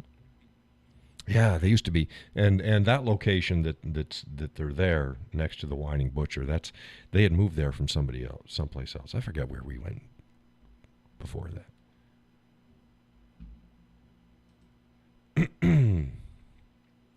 Vino's. Oh, you want some good pizza? Sal's Pizza in Hooksett, New Hampshire. Their dough is spot on. He says, yes, they've been around for 50 years. Yeah, where'd they move from? Do you recall where they moved from? Because they weren't in that plaza. That plaza is a relatively new plaza. So the Whining Butcher went in. Vino's went in. They got Dunkin' Donuts there. And they got the New Hampshire liquor store. Something else, maybe? I think I covered everything that's there in that plaza. It's a 3-part plaza. Vino's. Vino's was that was in the Heights in Concord, weren't they? Weren't they in the Heights? Just up from Pizza Hut, I believe. Next block, going towards Hannaford. Hannaford's at the bottom of the hill, but yeah, I think they were up on the Heights. So if you were coming up the hill from Hannaford and the skating rink and shit like that, you get to the top of the hill and you keep going. It's the block. I think it was the block before Pizza Hut. It's another one. We used to like Pizza Hut. They went to shit. What the hell?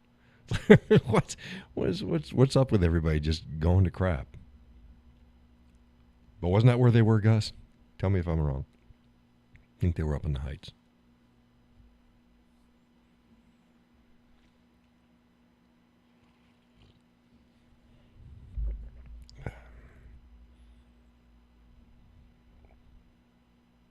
Yeah, they used to have the best. Oh, the best. Oh, awesome onion rings and great roast beef. It's okay roast beef now. It's okay. It used to be great. Onion rings, the last time we had them, it's like, I don't know what they did with it. It's the batter was different or something. I don't know what the hell it was. Onion rings were great at the Weather Vane today, though. Oh. It's a flaky beer batter. That's what it appeared to be. Light flaky beer batter. Oh. Golden brown. Yum.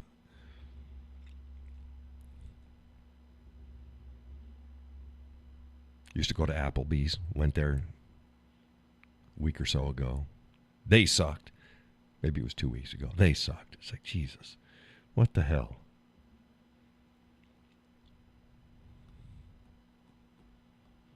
Things cost too much for things to not be good. You spend a lot of money, you get a good meal. You go, yeah, spend a lot of money, but at least it was good. But spend a lot of money and you get shit for a meal, and you're like, no, that's not good at all. Hell, you can't even get cheap fast food anymore, so it damn well better be good. It costs damn near $15 a person for a burger and fries. Well, if you want to eat like a man. It's like you need some food there. I usually have like a double whatever burger or sandwich, a double whatever, large fries, large drink, and then sometimes I'll throw in maybe I'll have a cheeseburger or two on the side, or I'll throw in some nuggets. Yes, I love the hell out of fake processed McDonald's chicken nuggets. Chicken McNuggets. I love those things. Gus says it was brothers who originally started on Loudon Road in a rundown building. Then they moved across the street in a new building they built, but the brothers always fought. So yeah, Loudon Road. Loudon Road. For folks, that's the Heights. Loudon Road is the Heights. So yeah, that's where I thought they were. Judy says food is not the same anymore. It's all made different and so much processing. That's why things don't taste like. Yeah, it's you change your oil, it's going to change things. When I lived in Pennacook, constantly pizza was down the road. Awesome pizza. About 3 months after they opened up, they changed their recipes. Pizza sucked. It's like, what'd you do? You had it fine. Don't mess with it.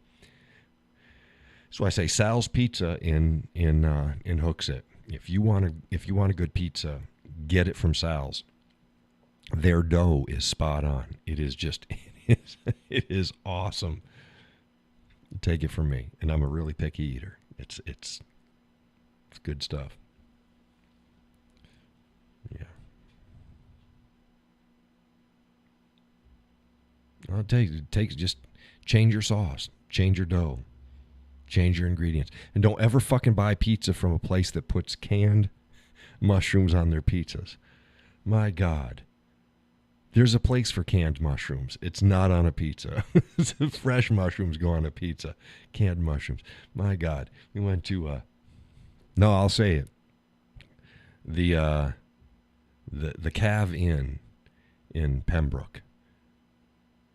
I thought, relatively local restaurant. It's great. We're going to eat there. Nah. They want to be a bar. And they weren't zoned for a bar. But they opened up a bar anyways. And they admit this. They admitted this to us the first time we went in there. They admitted it. Gus says Sal's is a chain now. Yes, it is. They've got several stores.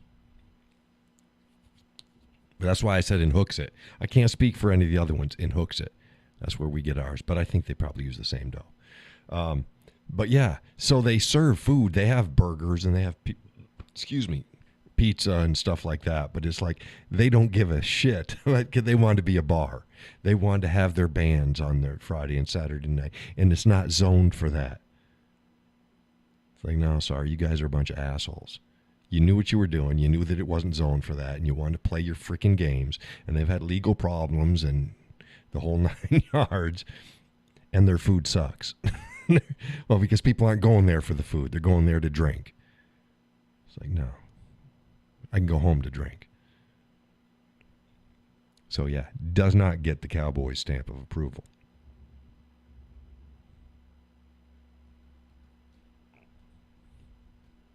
We're very disappointed.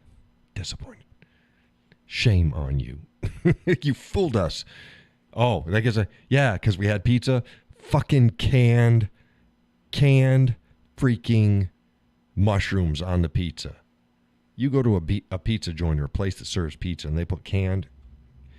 No, sorry. No, fresh. Fresh onions. Fresh mushrooms. Fresh peppers. No fucking canned mushrooms on a pizza. Stop it. It's ghetto. It's some pretty welfare shit. It's welfare pizza. Not a graham cracker. Saltine cracker with some ketchup on it. A freaking canned mushroom and a dried piece of pepperoni. You got yourself a welfare pizza. Oh my God! No, I mean if English muffin pizzas, I like those too. Those are neat. English muffin pizzas, but yeah, you still don't use damn canned mushrooms for that shit. Stop it. You'd be slapped and call yourself a pizza. Canned mushrooms or pre-made dough. I could care less if it's pre-made. Well, you're not talking about, and then they roll it. You're talking about it's pre-made flat. Is that what you're talking about? Not a dough ball. You're talking about it's a flat pizza already. They buy it already flat, and then they put the shit on it. Is that what you're talking about?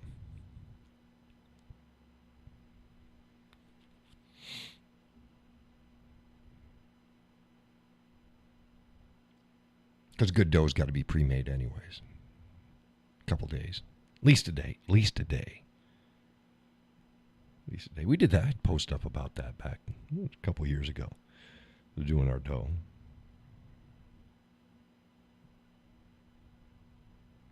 Best dough. It's about a day. At least a day. And you can make for, we'll call it low temp. So you're looking at 500 degrees. You can do a fresh dough. That's fine. But if you're gonna do like a Neapolitan, where it's thrown in like 900 degrees, yeah, that's gonna take you a day or two.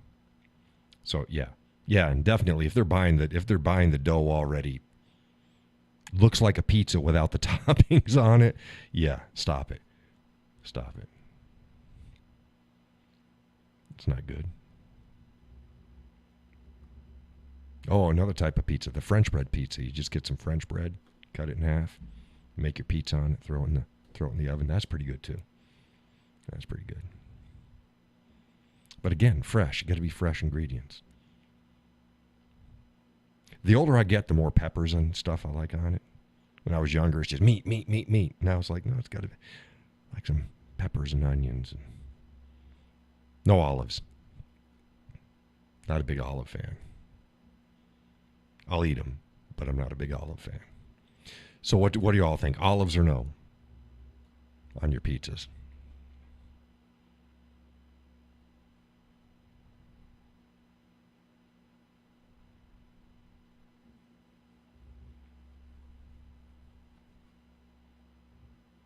We're waiting for the responses to come through. Now another big thing is, pineapples. Oh, pineapples don't. No, I'm telling you, See, Judy goes, hell no for olives. Yeah, We get Sal's special, which is basically a supreme, minus the olives. That's what we get all the time. But pineapple, yeah, I don't mind pineapple on my pizza if it's a ham pizza. And Laurel likes black olives on pizza. See, if what we'd end up doing is we just get one with olives, and then we'd take all of our olives off of our slices, and we'll throw them over on Laurel's. There you go, Laurel. And Peggy loves. See, Judy's no. Gus is yes. We got 3 yeses. We got 2 nos. So I can say, okay, the Cowboy's going to order some pizza. Or the good thing about making it ourselves, and we have a pizza oven, is that we can make it however we want. We like that. We'd have the kids over, and everybody makes their own pizza, and we throw it in the oven. Sally says jalapenos. Yeah. Oh, you know what's also good on pizza, too? And thin sliced dill pickles. Thin. You slice them thin, you put them on your pizza. Oh, that's good. But jalapenos, yes. Yeah.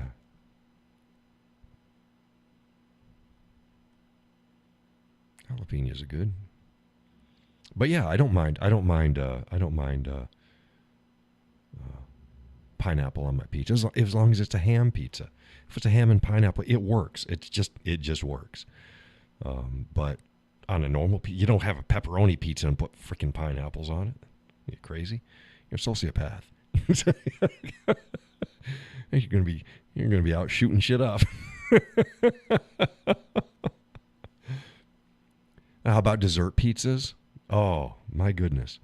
Put some like Nutella or any other chocolate spread on it. Well, put your little mini marshmallows, spread them around. Put some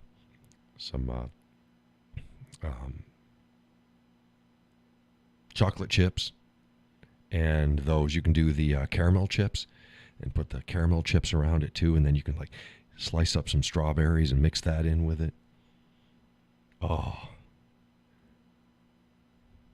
Tell me somebody else has had a dessert pizza before. They're scrumptious. Oh, delicious. Laurel says lots of basil on a pizza. Yeah, you can do that. You can do that. When we do ours, we do an Italian blend mixed. And I know everybody likes fresh, but hey, it's easy to just get the other stuff as well. And as we'll put the sauce down, we don't like a pre-made sauce. We'll just have either a marinara or a nice tomato sauce, and just put it nice and clean, and then sprinkle the Italian seasonings over it.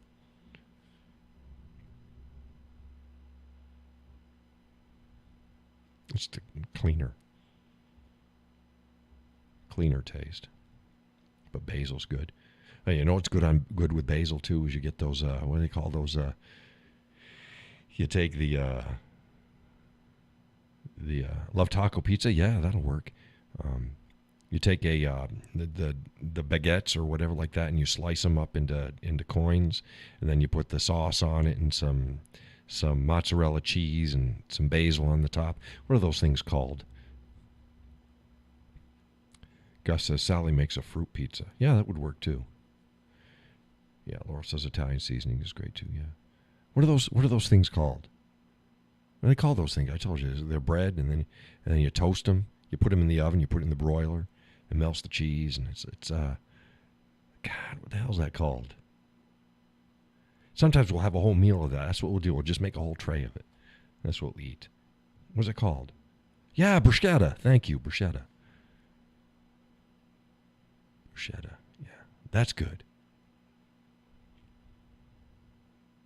That's a good party food too. I like if you have company over and you have this and that and everything else, and you do a tray of bruschetta. It's like, oh, yummy now. Meatball subs. How about that? Meatball subs. Oh my God, we had those the other night. The kids. I think it was last Monday. Kids came over. Oh yeah, fries and meatball subs.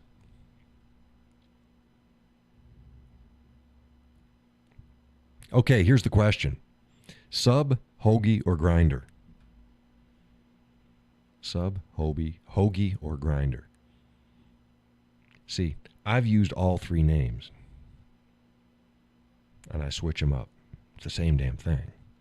What do they call them where you are? Is it a sub, a grinder, or a hoagie? See, when I was growing up, it was always grinders. We had grinders at home. But subs, hoagies, and grinders.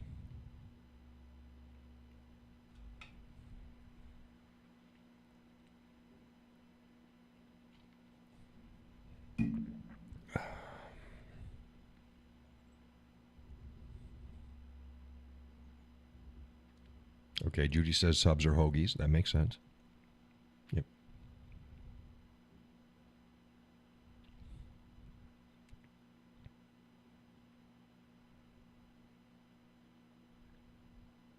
Should we grow up with soda? It's not pop. Pop's a Midwestern thing. Sodas.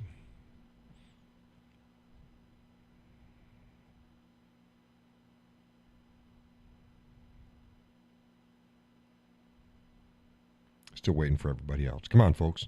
Subs, hoagies, or grinders?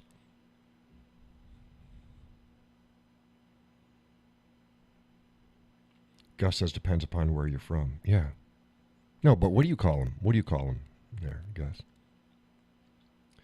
Peggy says they're subs here in the Midwest, but I grew up calling them grinders. Yeah. So when I was a kid, we call them grinders. Or subs. But, yeah. Subs is pretty... I think in most every place defaults to subs. But, yeah, hoagies. What's the hoagies from? Hoagies are like from the New York? Northeast? Hoagies? Laurel says, I have used all three. Yeah, I've used all three. Here in Kentucky, it's subs. When I would visit my cousins in Rhode Island, it was grinders. And growing up, it was hoagie. We drank pop. Yeah, it's weird how we just change. And then there's overlap. It's not, even in areas, it's not always, everybody calls it the same thing. So it's weird. Like I said, and we've switched, depending upon what it is. It's like, if we were having what you would consider like a grinder, that would be your meats, your cheeses, your vegetables, stuff like that. That would be a grinder. That's also what you call a hoagie. But you can't call it, you don't have a freaking meatball hoagie. You don't have a meatball grinder. You have a meatball sub. It's like, Gus calls them grinders. Yeah. Yeah, but you don't have a meatball grinder. You have a meatball sub.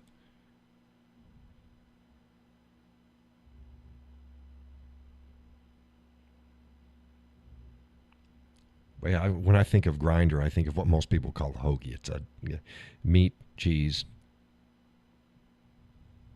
vegetables.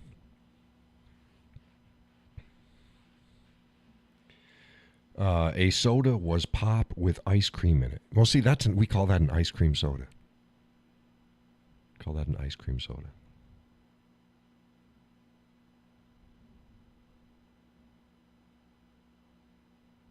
And like a soda jerk, that's all of the sodas. That's all of the carbonated drinks. I was a soda jerk, believe it or not, for a short period of time. I think I was like 14. I think I was 14. Worked down at Howard Johnson's. That's a float, right? A float. A float would be the same thing. Again, same thing. A float. Well, here you go. You want what is your choice of soda? Is it root beer or is it Coke? Now, some people like Coke. If I'm gonna have a float, it's gonna be root beer.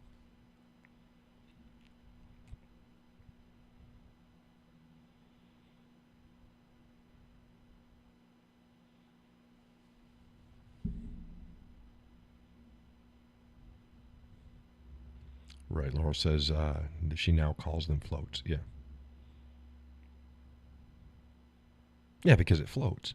It also fucking fizzes all over the place, man. You pour that soda in on top of that ice cream, and it just fuzzes all over the place. It's like, whoa, slow down there, slow down, big fella. Yeah, Laurel says root beer float. Yeah, got to be root beer. My father loved a good root beer float. Gus says it's funny. My dad was a soda jerk when he was young. Yeah, well, so was I. Short amount of time. Short amount of time. But yeah, I worked the soda counter. So you make you do your sodas, you do your floats, you do your ice creams. You had the ice creams down there. So the soda's on the back wall. Sometimes they were up front like a beer thing, but ours was on the back wall. And you do your shakes. So you do your milkshakes there. Peggy says, cream for a float, ginger ale plain. Yeah.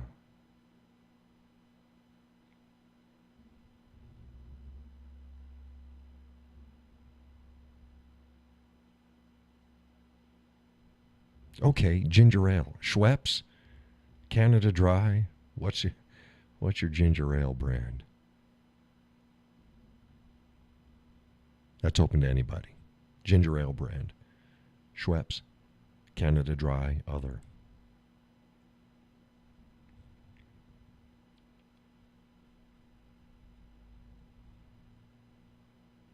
We already did. I think one of the last shows we did all the colas, right? We did like RC Cola and Coca-Cola and stuff like that. We had like Mr. Pibb and Dr. Pepper.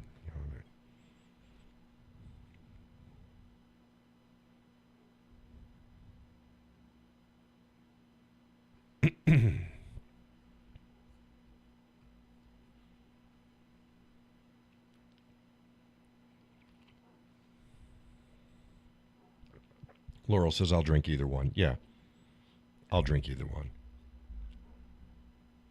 Peggy says she prefers Schweppes. They're different. People go, no, they're different. They taste different.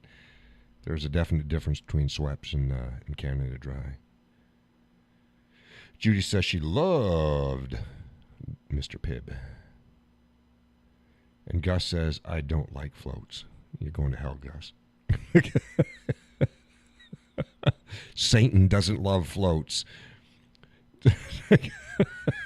No, you don't like floats?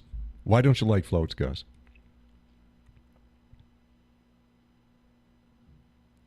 He goes, it reminds me of the name. You used to put your grandparents on them and send them out to sea when it was their time.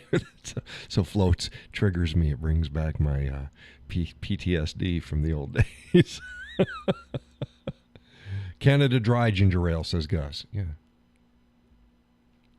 I can't tell you off the top of my head what the difference is, but I know that there's a definite difference in the taste between the two. One is I think one is a little sweeter. And I can't remember whether it's Canada Dry or whether it's Schweppes. It's just a tad bit sweeter.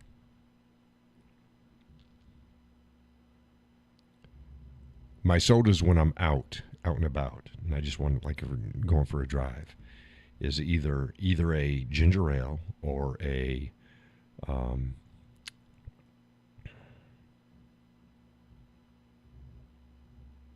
the hell is it? It's not, it's like a 7-Up, but it's not a 7-Up. It's the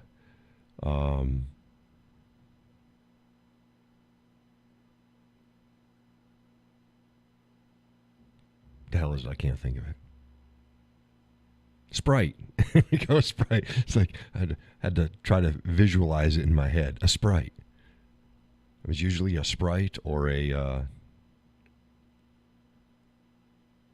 yeah, Judy, Sprite. It's just the carbonation. Oh, you think the carbonation's different between the two ginger ales? But yeah, Sprite. So I'll either have a ginger ale or a Sprite when I'm out. And yes, it is for the carbonation, but they're not syrupy. When I was young, it was Mountain Dew, but oh my God, I can't have Mountain Dew now. Oh, Lord, no. And then I used to freaking Pepsi and cigarettes. I lived on Pepsi and cigarettes. My goodness. And I just, no. I'll drink a Pepsi or a root beer if I'm at a fast food joint or something like that. But if I'm just out, like I said, just soda of choice when I'm just out is a Sprite or a ginger ale.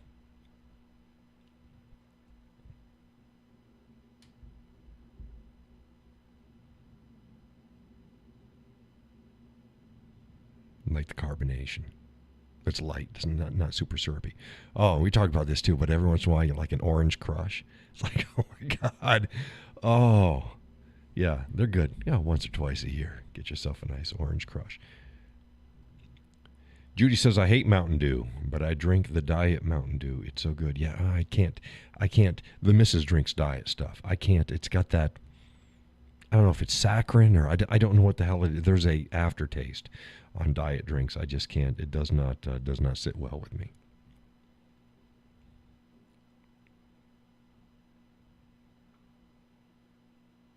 Yeah, what other orange drinks are there? It's Crush. Crush is a drink. Crush, orange Crush.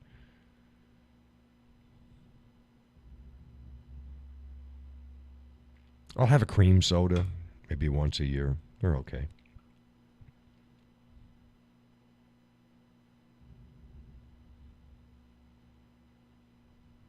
They're okay. But okay, root beer. Is it what's your favorite root beer?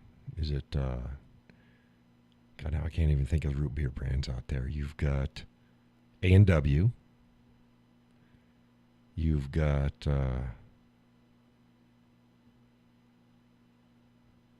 Judy says Diet Dew is citrus tasting, not too sweet. What's the other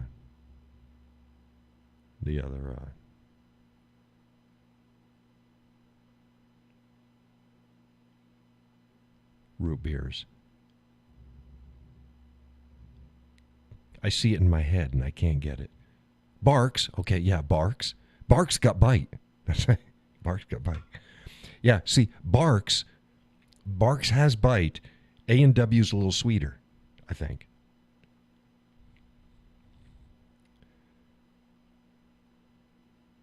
Fanta's the other orange one, right? Says Gus. Dad's was my favorite growing up in New York. Dad's. Yeah, we got Dad's. I think we got some Dad's. Dad's in the stores here.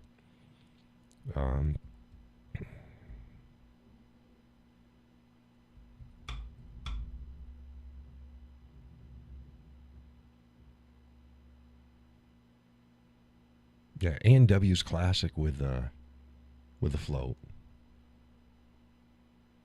Barks. I think if I'm just gonna pour a glass of root beer and drink it, I'd probably go with Barks. Barks root beer. Barks got bite. I think it's less syrupy.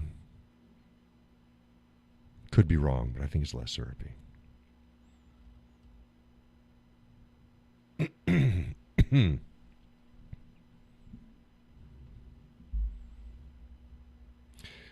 Folks listening to the show now or later, if you like this content or any of the other content that I provide online, hey, Facebook's got a shit ton. Go check it out. If you'd like to help support it, follow the links underneath the show in the description. There's ways that you can help things along without spending a dime. And if you want to spend a dime or two, there's links in there as well. Laurel says, I like ice cold birch beer too. Yeah, I'm not a birch beer fan. It's okay. It's okay. I'd rather have root beer. But yeah, birch beer is not too bad. The same way with cream soda. I'll have it every once in a while. I'm not a huge fan of it. I'll have one every once in a while.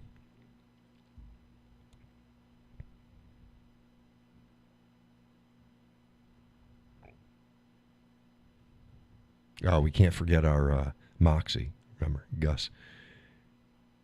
Send things to Gus Swenson, P.O. Box 14297, Boscawen, New Hampshire. It's like, no, don't send it to that. I have no idea who owns that post office box. It's not Gus.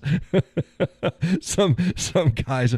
Holy shit! I got a case of Moxie soda delivered to my post office box. What the hell is this? And who's this Gus guy?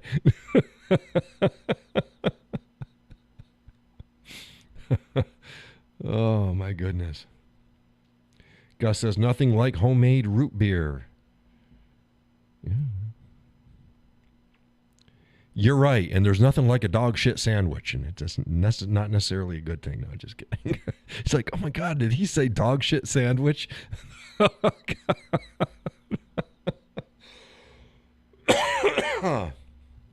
I've never had homemade root beer. Disclaimer, I've never had a dog shit sandwich either.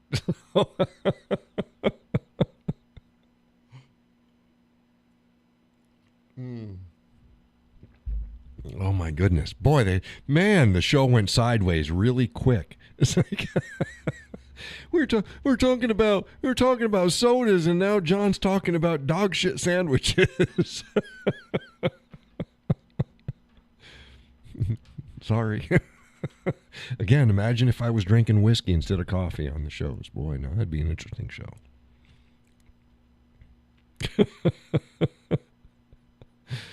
Oh my goodness. You guys are terrible.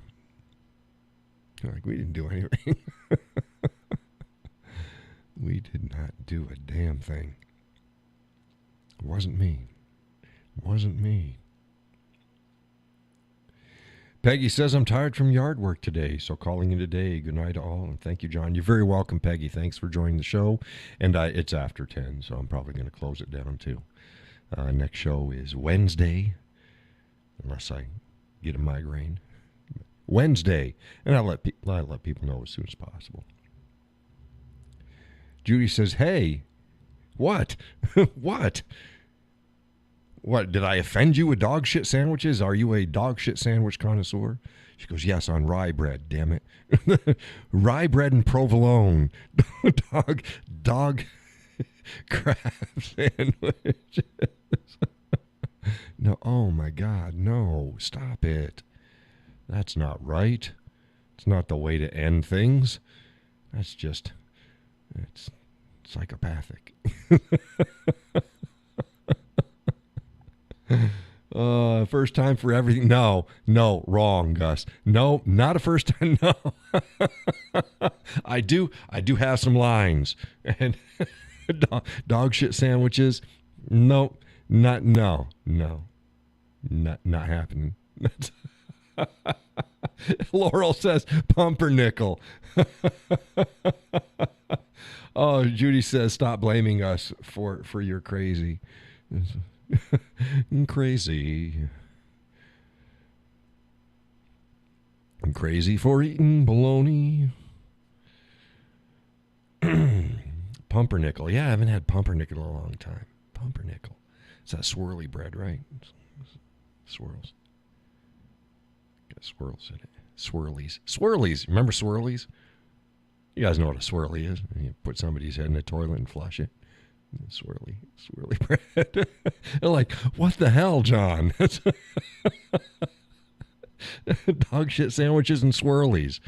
It's like, no, stop it. It's not right. It's not right. Stop it. Time for seriousness. There's none of that foolishness anymore. Pumpernickel, you have corned beef with that, right? Corned beef and pumpernickel bread sandwich. Pumpernickel bread sandwich. Corned beef and pumpernickel, right?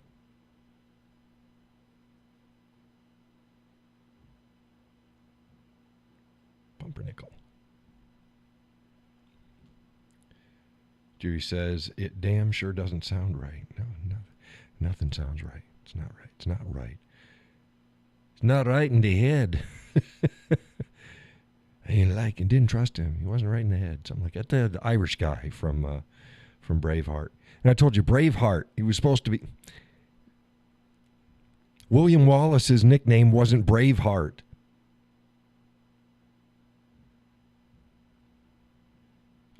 It was Who was the Robert the Bruce?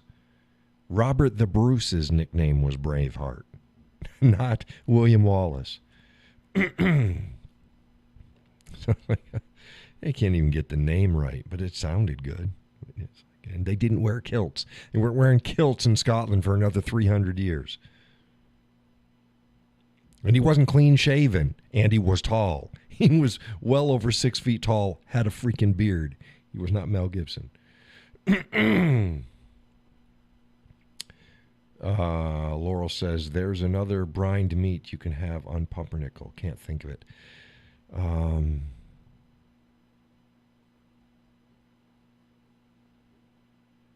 Pastrami, says Gus. Yeah, you can have pastrami on pumpernickel.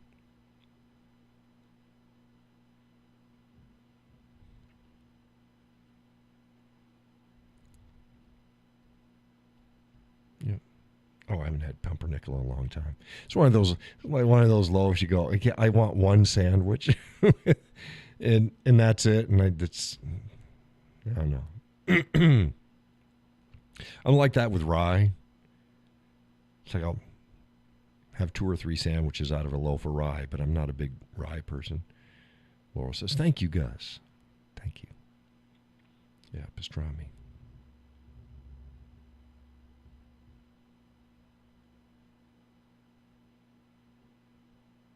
And I'm a thin cut guy. I don't care what meat it is. Thin. Thin, thin, thin. Just makes for a better sandwich. Yes, you can put 3 slices instead of 1. It makes a better sandwich. Thin. Is that like pumpkin spice? No. No, pumpernickel is not like pumpkin spice at all. You've never had pumpernickel, Judy? See if we can pull up some pumpernickel.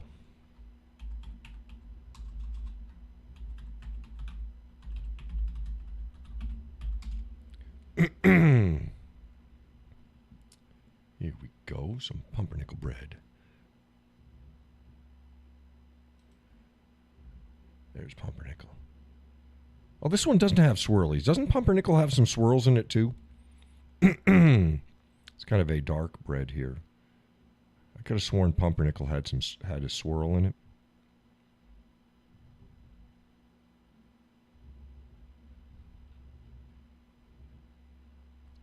Okay, here's some pumpernickel. Pumpernickel is a typically dense, slightly sweet rye bread, traditionally made with sourdough starter and coarsely ground rye.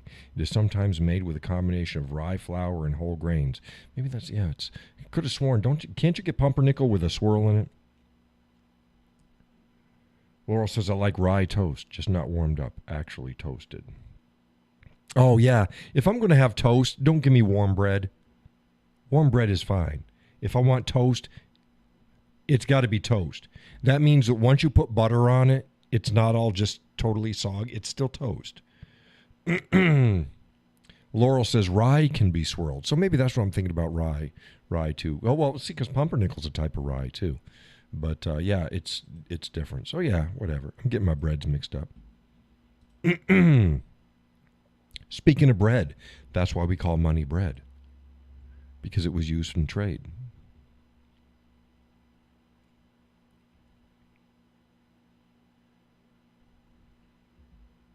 It was a form of barter, form of payment.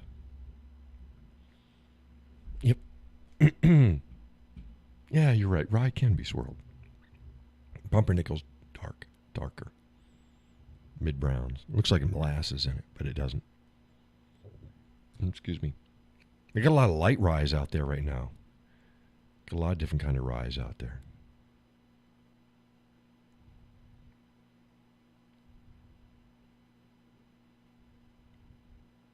I like potato bread too. That's some good stuff.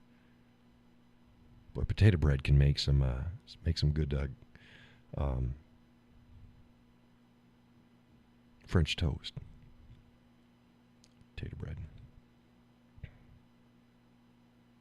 Oh, got some. It was a treat growing up. We'd have Thomas's English muffins, the cinnamon and raisin. That was a treat growing up. Oh. Seeded or no seeded in rye? Okay. Depends upon my application. But when I was younger, it was not seeded. Now I like seeded. I like seeded. I like the texture. I like the texture. Seeds. I said younger, no seeds. Now, yeah, I like the seeds. That goes on peanut butter. Chunky or smooth? I'm a smooth guy. And I love it on bananas and on apples. Oh, creamy, smooth peanut butter on apple slices. Oh, my goodness. That is good. But yeah, peanut butter, smooth. What's everybody else? So people gotta answer. Seeded or no seeded for rye, and smooth or chunky peanut butter.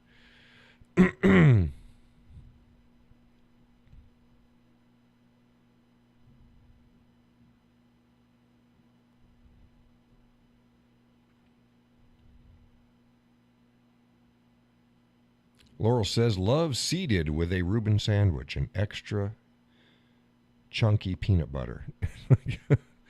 Oh, see, there you go. I'm smooth. Oh, what is it? Peter Pan, Jif. How many other brands of major brands of peanut butter are they out there? I don't much mind. I think we get Jif most of the time. We usually have some peanut butter on hand.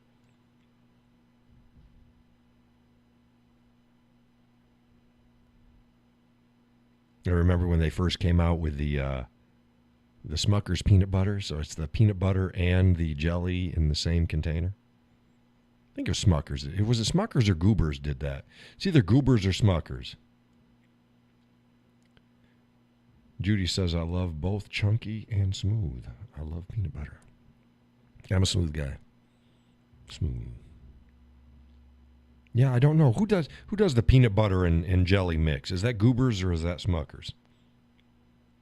I think it was Goobers. I'm not sure.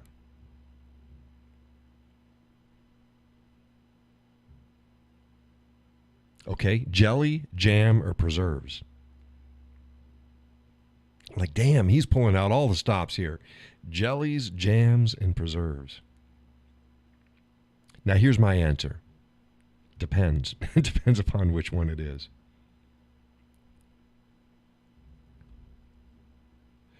Gus says, you can't be my friend. Peanut butter on bananas. Nope. That was a deal breaker for Gus. He's like, nah, fuck this. I'll deal with a lot of shit, but that peanut butter on bananas stuff.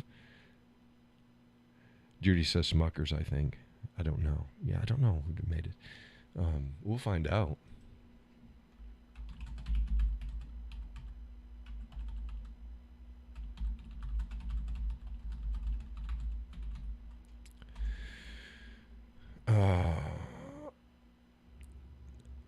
Smucker's. No. Smucker's Goober. It's Smucker's Goober. It's the same company. Goober peanut butter and jelly stripes from Smucker's. Best of Smucker's in one jar. Okay, so it's the same thing. So it's, yeah, here's Goober. See, here we go. Let's go to the internet on here. See, there we go. And here's two of them. It's so Goober is it's Smucker's. So it's like, yeah, we were right on both counts. It is both Goober and Smucker's, but Smucker's Goober. Grape and strawberry. Look at that.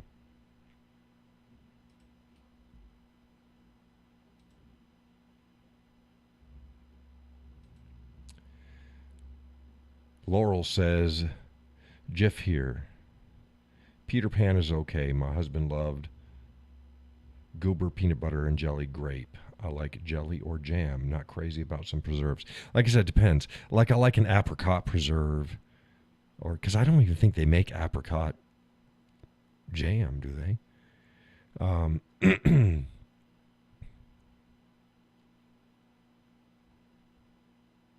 And jellies and jams are smooth. I think preserves have the well, some of the jellies have, like, if it's just like a blackberry or raspberry jelly or jam and stuff. It's got the seeds in it, but preserves have more chunks in it, right? Yeah, and I don't think they make an apricot jam. It's apricot preserves. Yep. Yeah, I think we usually get Jif. Peter Pan's okay. I think we usually get Jif.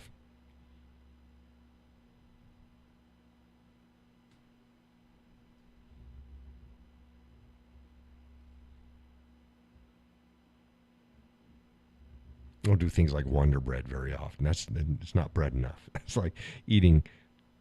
It's the cotton. Wonder Bread is the cotton candy of bread. You have a sandwich and you bite into it, and the bread is so light and fluffy that it just disintegrates to the top of your mouth and sticks there. It's just like, no, I need bread with a little bit more bread to it. Apple butter. Yeah, apple butter's okay. Yeah. Okay, so you want toast and jam, or preserves or whatever, or English muffin. See, I like sometimes for dessert after a meal, I'll have an English muffin and throw some jam on it. Jam will have pieces of fruit. Jelly is not fruit, just juice. Preserves will have chunks of fruit. Okay, yeah, so I was close. Yeah. We have jellies sometimes, but I prefer a jam. A jam or a preserve. That's me. But Laurel doesn't like preserves. Some preserves. I like preserves. Jellies are okay. Like grape, you have grape jelly. It's just no. I don't think you make a grape preserve. No, it's jelly. Grape jelly. And that's good. That's classic. But you can have strawberry jelly, strawberry jam. Fluff. There you go, fluff. I'm not a big fluff person, but peanut butter and fluff sandwiches when I was young, it was like, oh, no, that was okay. And then it's like, oh my God, they have the strawberry fluff. Like the kids used to like both the fluffs and they'd like the Nutella. There's like chocolate peanut butter. It's what, hazelnuts or something like that.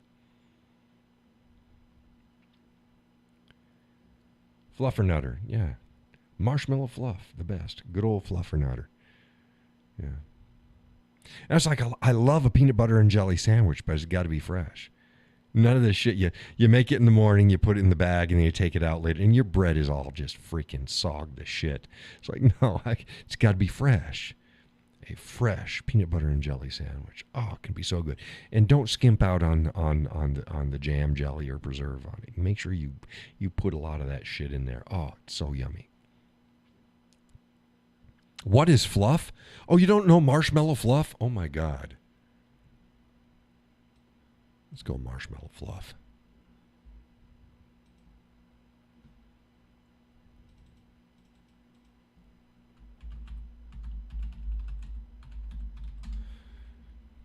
There we go. I'm going to pull it up for you. Everything's on Amazon, so this is on Amazon. Internet, here you go. Fluff. See? Here you go. Here's a strawberry fluff and a strawberry marshmallow fluff and standard marshmallow fluff. Think of a marshmallow, but it's not a marshmallow. It's softer than a like a half melted marshmallow, but it's always half melted. It doesn't solidify, and you can spread it on your bread. Laurel says, you have to put peanut butter on both slices of the bread. That way the jelly doesn't... Yeah, but that's too complicated. Stop it. I just like a nice, fresh peanut butter and jelly sandwich. Fresh. She's getting all technical. She goes, I got a solution to your problem. Put peanut butter on both sides. Well, yeah, you can do that, but stop it. It's thinking too logical at this time of the evening, Laurel. Judy says, I've never heard of that fluff. It's in your store. It's in all of the major supermarkets. Now you see it. Okay, you see it. Go pick yourself up some. You can get them in fairly small containers. Get yourself one of each. It'll take you back to being a kid. Well, not really, because you never had it. The rest of us, it takes it. Right. Laurel says fluff is like whipped marshmallow cream. Yeah, it's like a half-melted marshmallow that doesn't solidify, and it stays that way. And you spread it on. You spread it on your sandwiches. So a fluffer nutter is you take white bread, and then you put and the fluffier. This is where like Wonder Bread or something like that comes in. Laurel says it's hard to find fluff here in Kentucky. Really? Well, now you can order it on Amazon. You can have it delivered. Look at that. Sika says I've put it up on Amazon right now. It's $9.73 for a 2-pack. It's gluten-free and kosher. No artificial preservatives. I would say that it would not need artificial preservatives. It's all fucking sugar. Ghostbusters, the Marshmallow Fluff Man. Yeah. Yeah. But, no, he was a Stay Puft Marshmallow Man, wasn't he? He was a Stay Puft Marshmallow. He wasn't Marshmallow Fluff. It was Stay Puft Marshmallow. Actual marshmallow. Stay Puft. Right?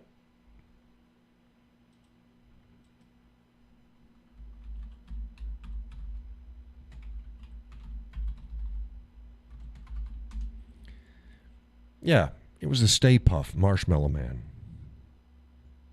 Stay Puft Marshmallows.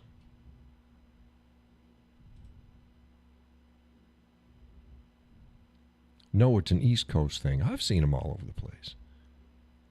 But yeah, you can get fluff. There you go. You can get it on Amazon.com. $9.73 for both strawberry and fluff.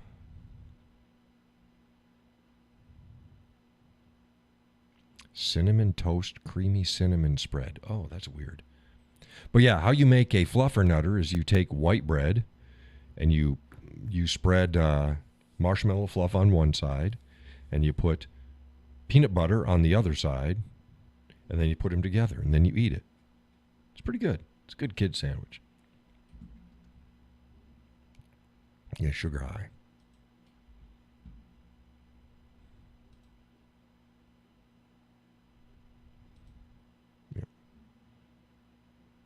Yeah, order it on Amazon if you can't find it.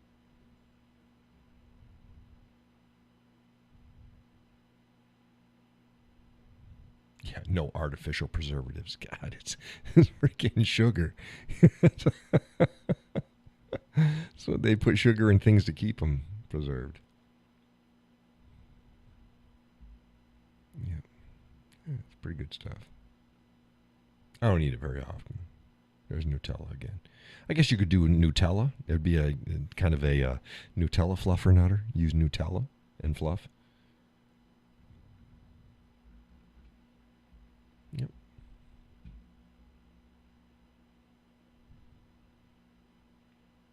Well, it is now 10:30, folks.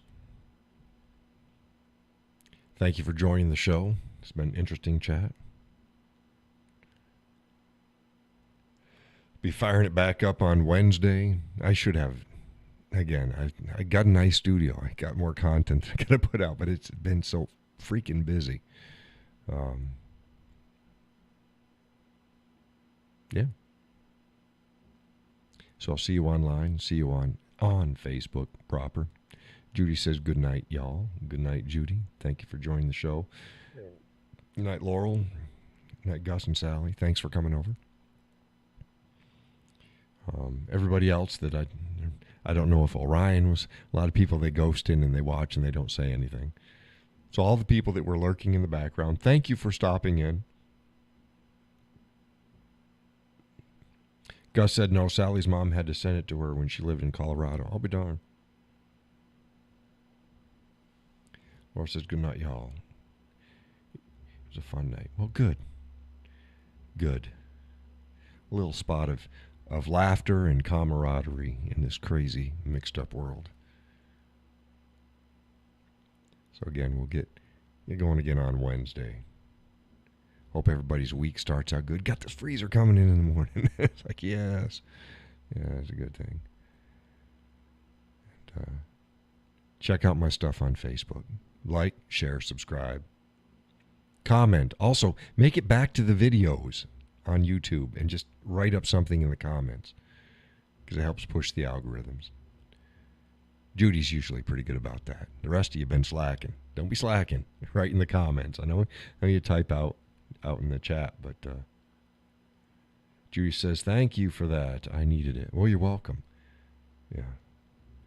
So take my show in a different direction than a lot of the other ones. I'll keep my break-in leathers and quick draws for the more serious stuff, and keep the shows camaraderie oriented. A little bit of laughter, because I do have a sense of humor. Damn it. If you don't think so, I'll kick your ass.